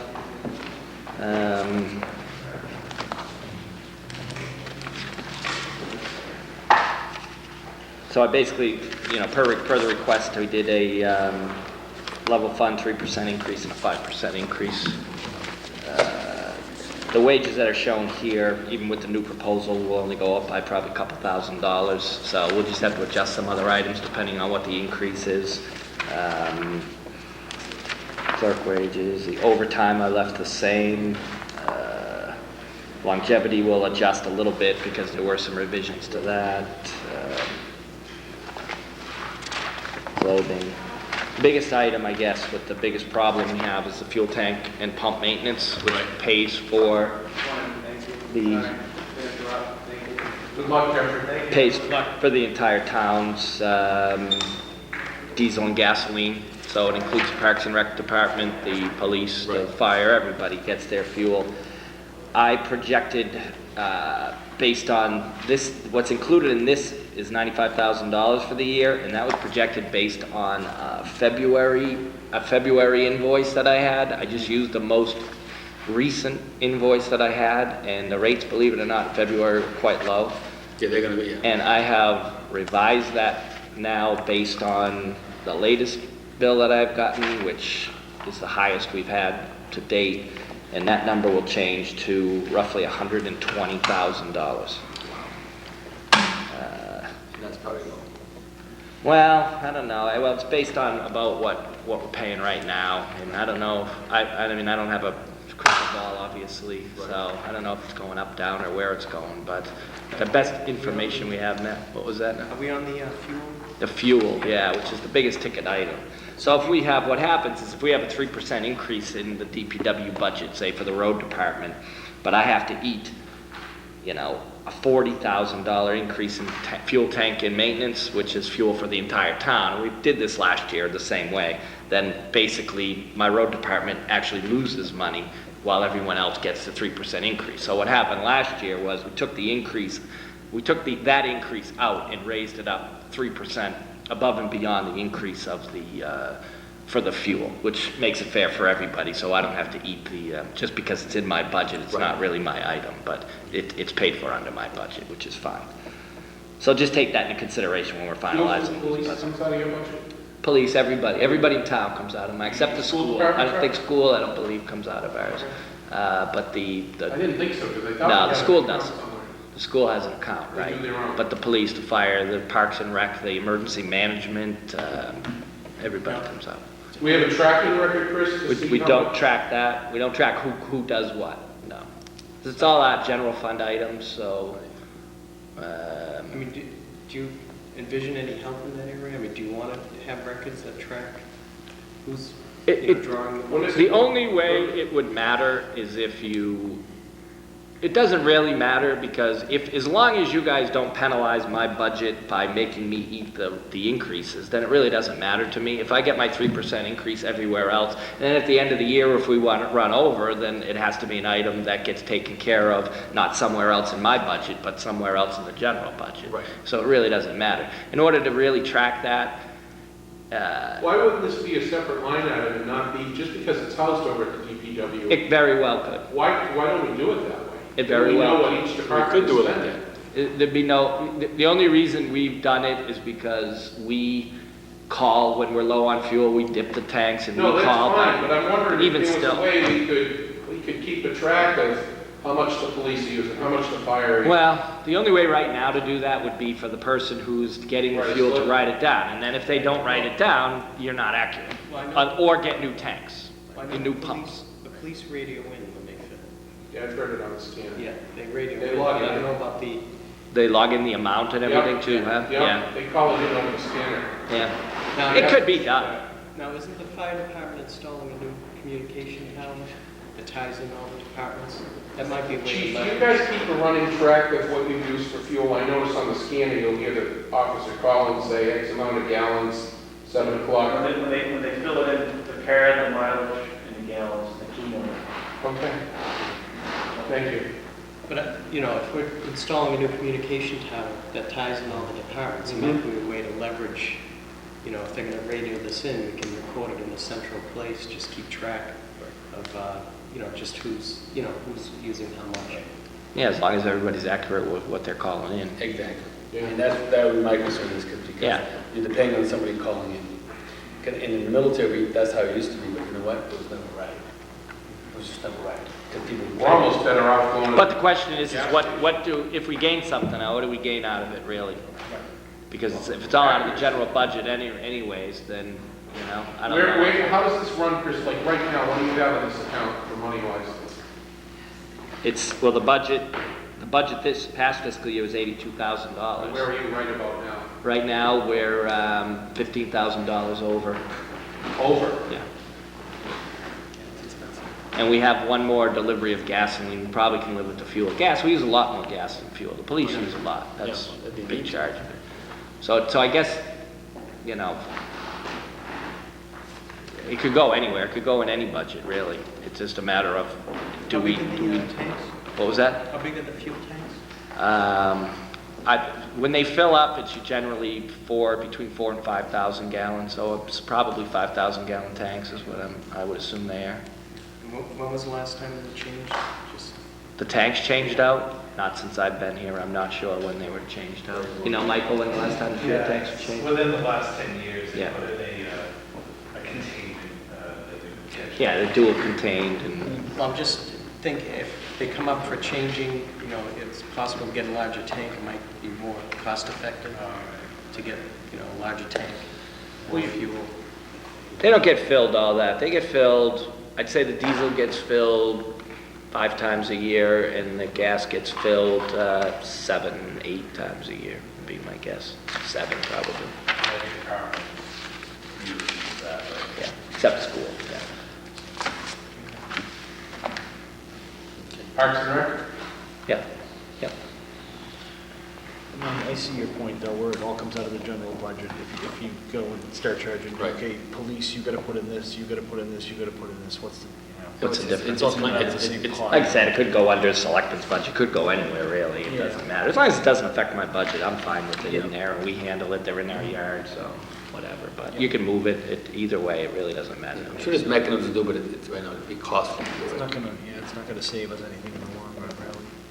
Not at this point. Anything else, Chris?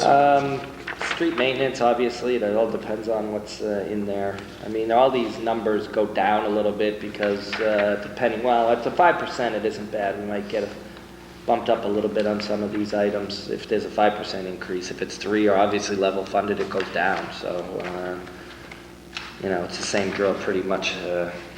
The numbers aren't changing all that much. Wages go up a little bit, and if we're level funded, everything else goes down. If there's a bit of an increase, then we can at least stay even with where we've been.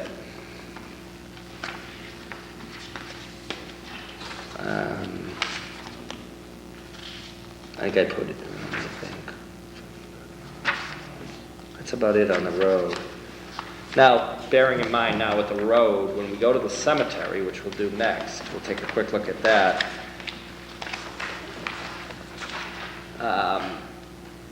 A level fund and a 3% and a 5% increase. If you look at this basically fixed costs are the miscellaneous expenses, which I can't change those. The wages I can't change, the overtime I can't change. The thing that changes is tree removal service, so if we end up with a level fund, you see that there's only $1,500. And I have not adjusted the wages yet for, the latest round of discussions with the union. Raising grave rates, we're still the cheapest around. The grave rates? Yeah, but that doesn't change my budget, because the grave... What it does is that gets into future improvements to the cemetery. Right. Doesn't go into this at all. Wouldn't that help defray the $15,000 that you've got to do on the arch here?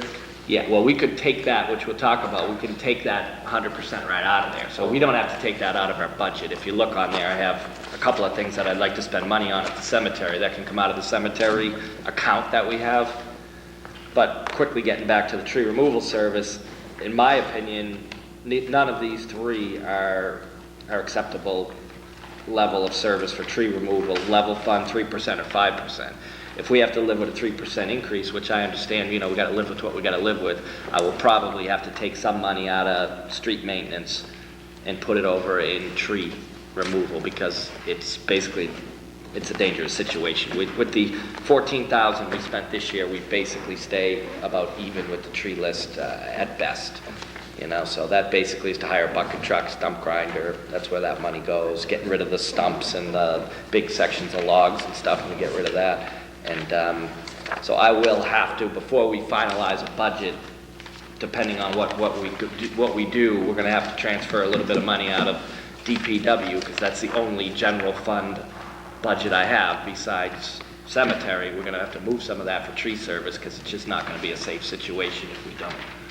So what percentage is left to do on or is this just a rotating, for the tree service? The trees, what we do in the trees is when we call and have a complaint, we don't go out looking for trees, because we don't have money to take care of trees if we find them. If somebody calls with a complaint that their tree is dead and dying and they think it's going to fall over, we go out, we check it, we put it on the list, and when we get to that point, we go out and we take it down.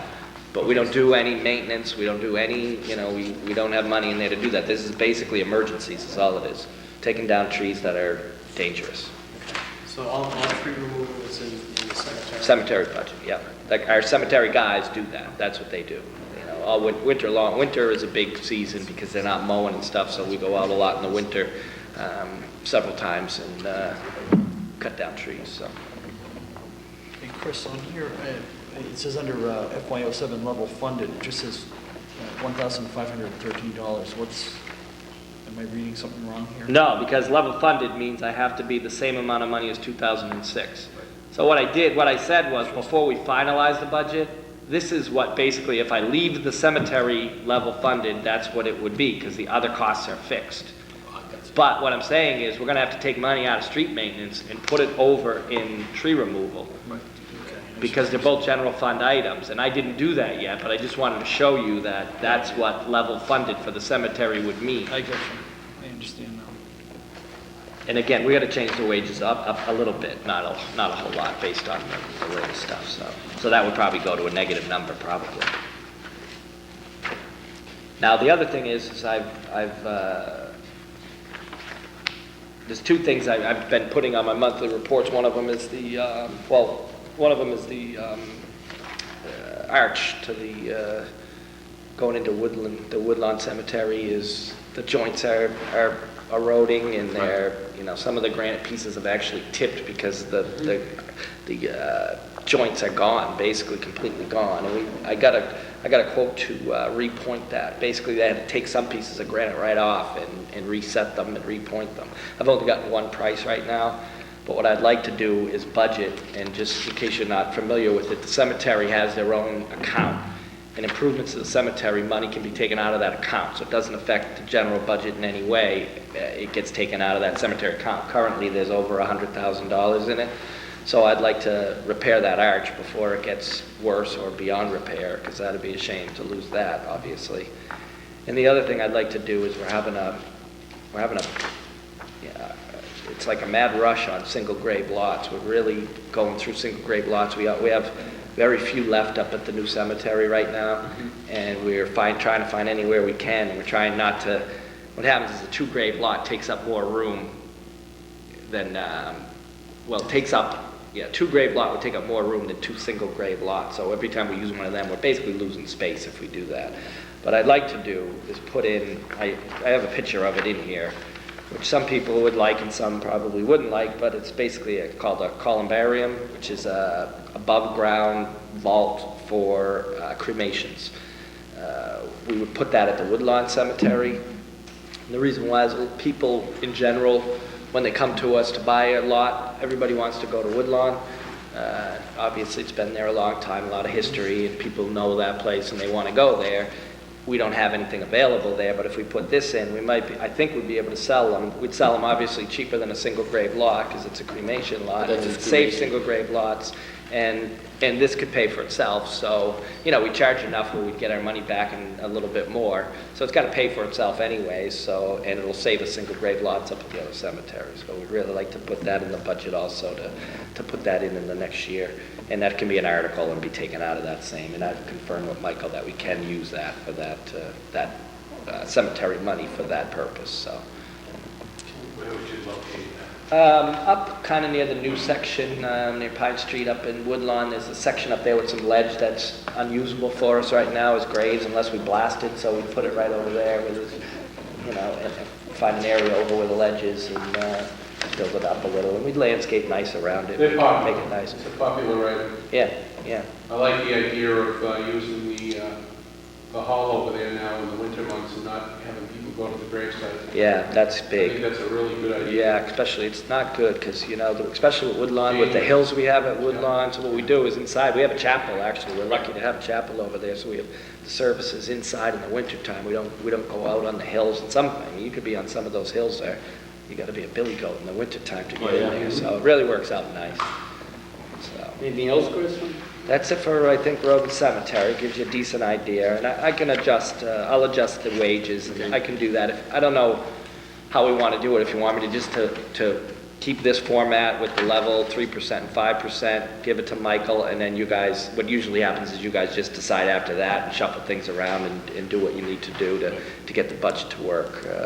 So I can adjust those numbers, and then you'll have to adjust them, I guess, one more time.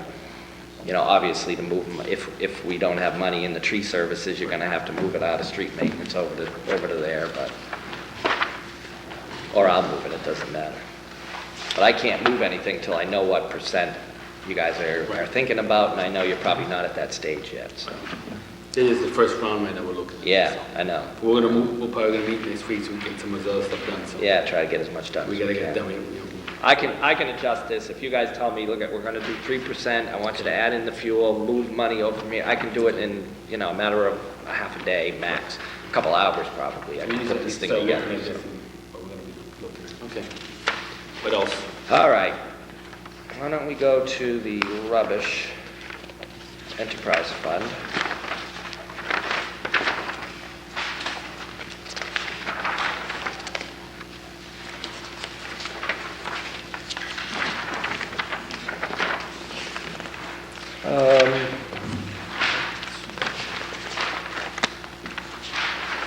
The Rubbish Enterprise Fund, basically it's pretty much the same numbers as last year. The rubbish disposal is going to go up a bit. Obviously, they raise their rates 3-4% a year. We don't know until November what the rates are going to be. It's set based on some index of something, I don't even know what, but it generally goes up maybe 3 or 4%. And this is just basically increase in wages and a little bit of increase on compactor maintenance.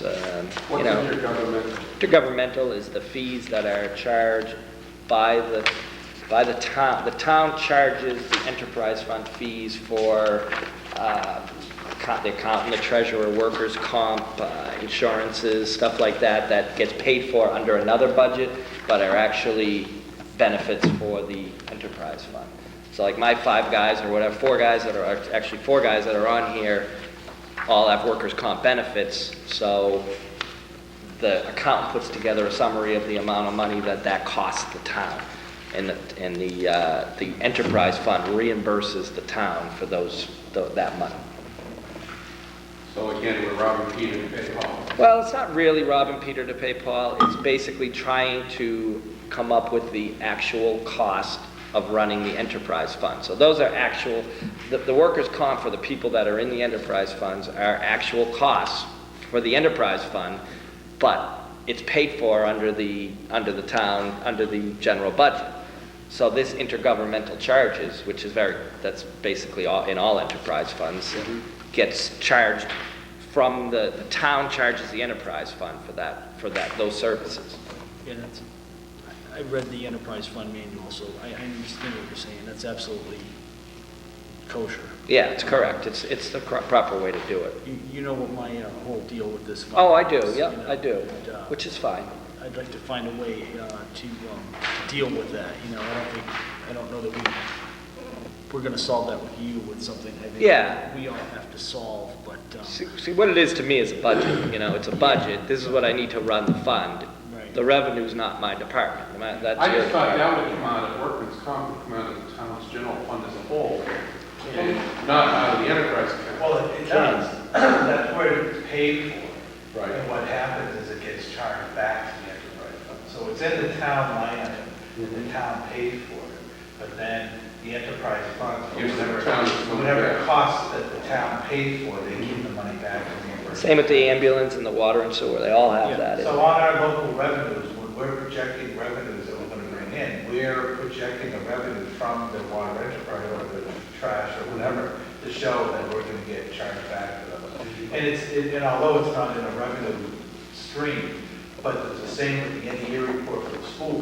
When they have to file, have we met next school spending, they have their budgeted dollars in the budget, but also they have the health insurance, which is on the town side, insurance, other workers' comp or whatever that we pay for the school employees get factored in their year report to show what their true costs of running the school system is, and then that's what comes under our net school spending account. This is the same as the enterprise funds, is what the true cost of running the department is. And you could break it down, and you could reduce those insurances and put the insurances in the enterprise fund, or you could keep it in the general fund and then just charge back those. You can do it either way. But it's a lot. It's actually, it wouldn't really work that way because I don't pay. Then those invoices for those people would have to come through my office, and I'd have to pay for them, put them on my warrant. Right. Which isn't that. It's a lot easier doing it. Yeah, it's easier doing it this way, but you can split the invoices just like you do Right. payroll. Payroll is split as well too. Right. So basically, revenue. What I need for revenue to run that department next year is up from 439 to 466. The projected revenue based on our sticker fees, the way they are right now, is on the last sheet is $500,000 is what we're projected for revenue, which is obviously a little bit higher than what is needed. so you would expect to run a, We'd have retained earnings. you would have some. What you do is you budget. It's budgeted surplus. That's what it's called. Yeah. Right. And what happens is every year wages go up. Every year disposal fees go up. So as they go up, you're going to end up with eventually at a break-even point, and then you'll end up losing. But if you have some retained earnings built up, you can use retained earnings to offset the deficit, and then you don't have to raise rates or find some other source of revenue, to cover that cost. So. But again, if this comes from trash sticker fees or general fund, none of that matters to me. That's just what I need to run the department.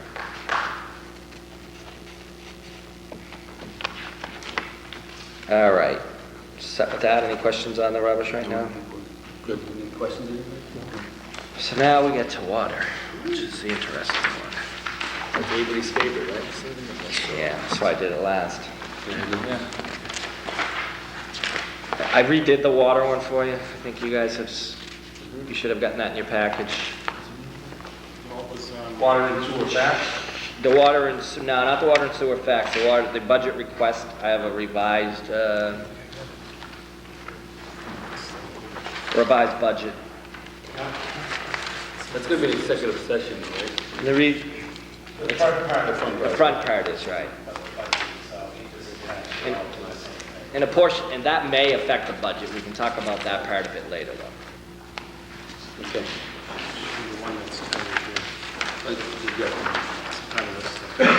Oh, yeah, it was attached to that, and it shouldn't have been, right? I attached that by mistake. It's on the back of the executive session thing. It shouldn't have been there. I made a mistake on that. Okay, shoot, okay. So, I guess in a nutshell, 0%, 3%, 5% increase in revenue does not work for the Water and Sewer Enterprise Fund. And the reasons why is because we have our finalized debt service for the water filtration plant, which is an increase from last year's debt service of $366,100.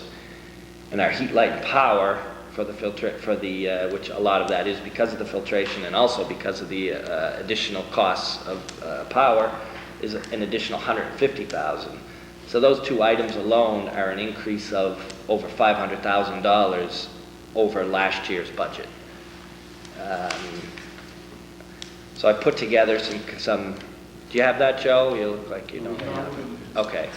So I put together basically what I consider 3 different budgets: a minimum budget, a recommended budget, and an equal service to what we did this year budget. The minimum service would mean that we lay off one employee and we fix nothing unless water's bubbling up out of the ground. We do no repairs, we buy nothing. That's minimum service, just to get water to the town. So if we did have any kind of an emergency, we would basically probably have to go to town meeting, fix it and try to pay for it somehow later, I guess, would be the only way. So that's minimum service.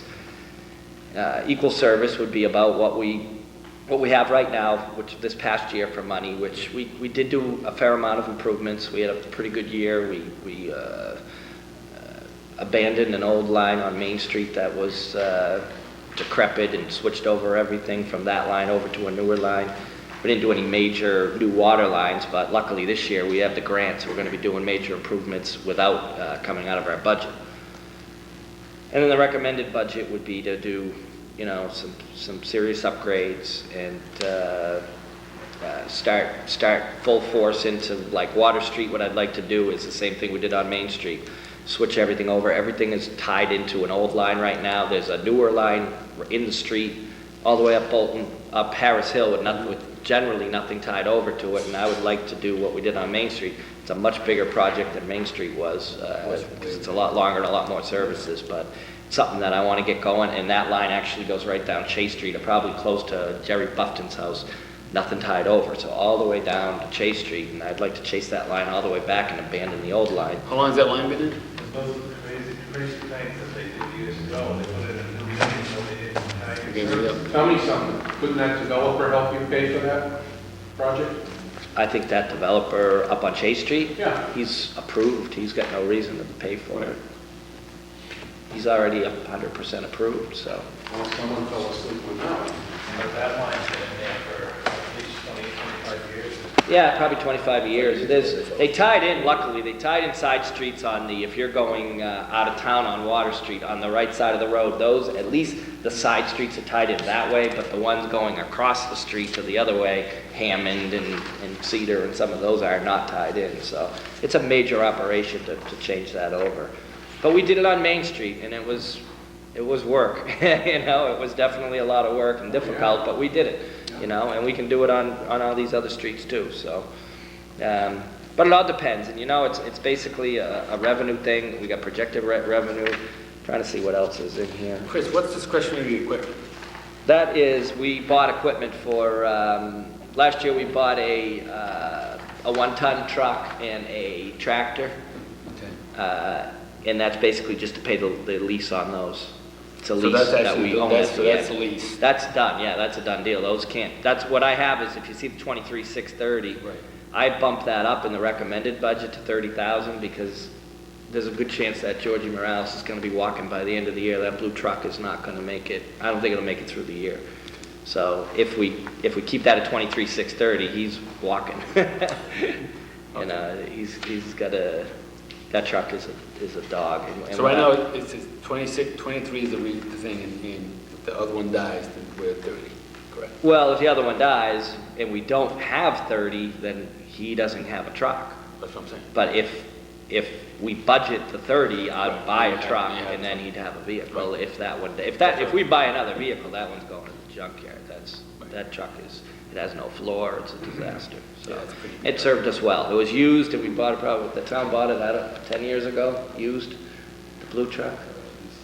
Yeah, it's That's just an bas- F-250, So F-150. that's basically planning for a new vehicle. I would like to buy a new, like an F-250 size pickup truck for the water department. But obviously, the big change in this is the debt and the heat, light, and power. I mean, and those are fixed costs. There's nothing we can do about those. We can't lower them. Any other questions on this first swing at the budget here? Because we do have a lot of things on the agenda we need to accomplish. And Chris has to take off. I'm sure you're gonna have a lot later, though. Anybody else have any other questions? Okay, so, Chris, anything else you want to? Just real quick, Rich. Sure, yeah. You doubled the heat, power, and light. Yeah. Is that solely based on the water filtration plant? No, the increase, I mean, if you look at your electric bill at your house, it's probably doubled too. $300,000. What are we paying for? 300. The DPW. This is just the water and sewer. It's all the pump stations, Oh, so it's okay. the North Dyke pump Oh, station, the filtration, all the sewer pump stations, the booster pump stations, yeah, it's all that. Those all separate meters, right? They're all under this heat, light, and power, and to heat those buildings, and, And the filtration, just on that per month, that's a huge bill, isn't it? oh, yeah, yeah. Between the filtration and the North Dyke, it's roughly, lately, the bills have been about $20,000 a month $20,000 a month? for electricity. Shut off those lights. Yeah. That would be the easiest way to get this budget to work, is turn the filtration plant off, but I don't think they'd go for that. Where are they with helping us then? Yeah, So we got these mandates. yeah, I don't help you. Just one question. Sure, yeah. This, for the revenue side, there's a sewer connection permit. Does that include a water hookup as well, or is there a separate revenue for water hookup, or? Let me see, water hookups are under, actually, they're not. See, when we did this budget, we didn't have water fees. We didn't have any water fees at all. There was no water service fee until we approved that a couple weeks ago, we approved the new package of water regulations. That's when the fee was added in. So this is still, I didn't adjust the revenue for that, so we could put a few bucks in for revenue for that. You just got to project what the housing is going to be, which we don't really know, but we take a, historic look at what So we it's need to look at been. that number, yeah. Be a little bit of revenue, yeah, Now, for sure. this isn't the time to talk on minimum water fees, is it? No. That's for another day? Yeah. Well, we need to address that. That's well, we can talk about it whenever. That's something's gonna have to be addressed. Real soon. it's a lot of, just We're so losing you a lot of know. money a year all over town. For big projects in town, we're losing a lot of money. I don't know about that, but Well, for the Woodlands, yep. I don't think it's. see, the Woodlands was approved to have 1 meter. The problem, there's two ways to look at it. The Woodlands pays the maximum usage rate because they're a big user, not a small user. Why should they be treated any fairly than a little old lady on Water Street? Well, the thing about it is they're getting charged, a higher rate than a minimum user is getting charged Just for water. for the water and sewer. Because you take the water bill and you multiply it by 75%, and that's the sewer bill. For water and sewer, they're getting charged the highest rate that we have. So in your opinion, would the average condominium up there, if you broke down how much revenue you got from the Woodlands, would the average condominium up there be paying the minimum, or? No, they'd be paying more than the minimum. What happened is, and it predates me that this one meter was going in, Right. but what happened is, I looked at a similar project, so I looked at Ridgefield to see what type of bills they have. Yeah. And most of them are not minimum users. Yeah. So you have to assume that most of the people up there are not going to be minimum users. The only way they could be paying less is if most of the people up there were using like half of the minimum. Because when you're using half of the minimum, you still get charged the minimum. So if most of the users were using half the minimum, then we could possibly lose revenue. But if most of them are using slightly under the minimum or more than the minimum, then we actually gain quite a bit of revenue because they're paying a higher rate for the water. But on minimum rate charges, there are some multi-dwelling family homes in town that are being charged minimum rates, and they have their two. Sure there are. There's a lot of broken meters in town. What can we do to be more efficient with this? And I know this is the time, and I don't want to take more of your. What we need to do is budget more money, because you can't get the revenue if you can't put the meter in. So I can't afford to buy meters, so you need to budget money for meters, but you're not going to get the revenue this year, because I figure we have 400 stop meters. You can't put that in overnight, so you're not going to get that revenue till the following year or the year after. So you have to budget money now and somehow come up with revenue to budget money now for a future revenue that you're going to get. I guess the question is, are we talking about this now or in executive session? No, this we can talk about now. This is all open, yeah, absolutely. So I think I'm in favor of adding to this budget. But that's what, this is the first pass. Right, it is, Newer right. time. That's why all this stuff is coming up. This is the first pass, so you can bring it up, but we're definitely going to address those issues that when we get to the final budget, yeah, we want to budget money for this because of these meetings. Right.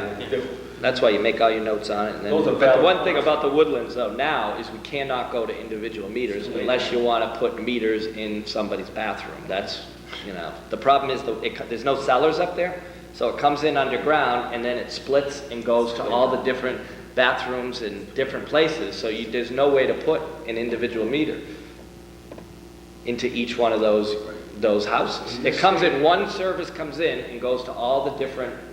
If there's 4 units, it was approved. I don't know. That's how they built them. They were like that way when I got here. Do you have any insight on that? It was all built that way when we got here. The board of Selectmen board, the vote was what, 3-2, I think, if I'm not mistaken. It wasn't a unanimous vote, I remember. It could be I would guess that we generate more revenue up there than we would if we had individual meters. And then, we generate more now than we would if we had individual meters. See, that's not what people on the street are starting. They pay a higher rate. They pay the highest rate. They're like an industrial user. And the industrial users pay a higher rate. That's not going to solve. Then the other part of it is That's not going to solve what we're doing here now. No, it I isn't. don't want to get off on a tangent. But it is, they pay the highest rate. Because Highest rate of anyone in town, they pay. we can talk about that later, Dave, but we got to get through this budget. How much per meter does it would cost to replace? That we, 213. Yeah, it's $213 a meter. Times 400 meters. Yeah, it's right here, $85,200. these 400. But I mean, it behooves us to. Wouldn't this be? But I wouldn't even do it in 1 year. I mean, 400 meters is a lot to change in a year. We're not changing that many. I mean, we can't. We have. But is there a way we could institute a 3-year projection that Absolutely. Of course we there could is. implement some Yeah, kind of? $25,000 a year just for If meter Chris likes to replacement, do that kind of budgeted stuff, every you year. need to give him the money, right, Chris? Yeah, that's it. You Absolutely. give him the money, we he'll do it. We did. He's shown a lot of progress in the short time that he's been here. I know that.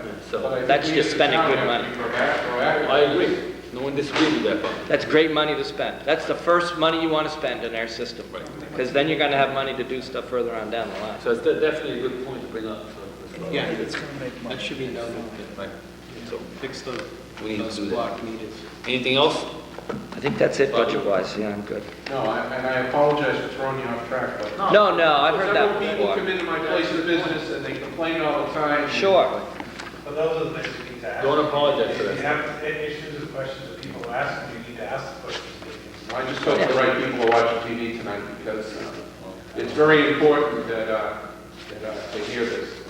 The only, It's still. I mean, it's impossible to know exactly what the revenue would be up there with single meters, because you don't know how many minimum users there are, or less than minimum. Well, I think a lot of people feel. You gotta I think take- a lot of taxpayers feel they're being slighted because different treatment for different areas of town. Right. And that's not fair.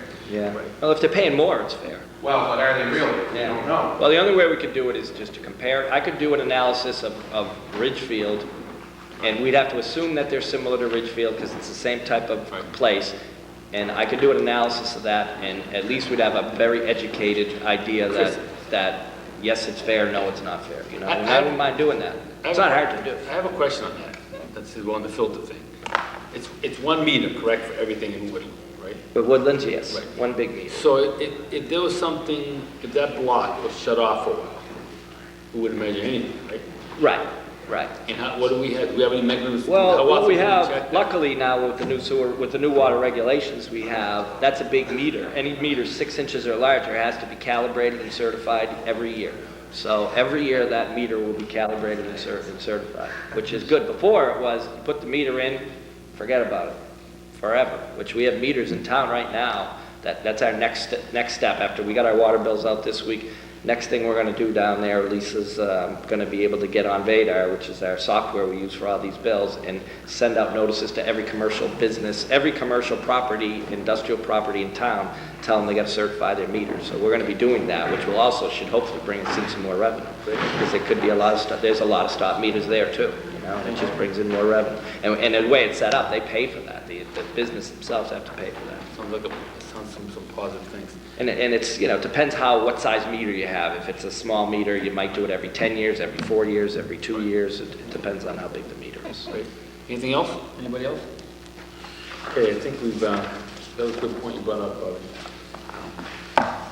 Okay, I think we're done with this part of it. We're going to go into executive session on the water filtration plant.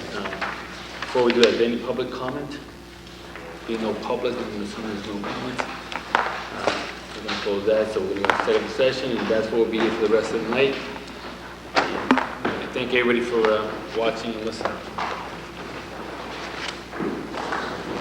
Is there a motion to go into executive session under Article 3 water filtration plant under Massachusetts General Laws, Chapter 39, Section 23B, of the Open Meeting Law? Is there a second? Second. Senator Pasquale?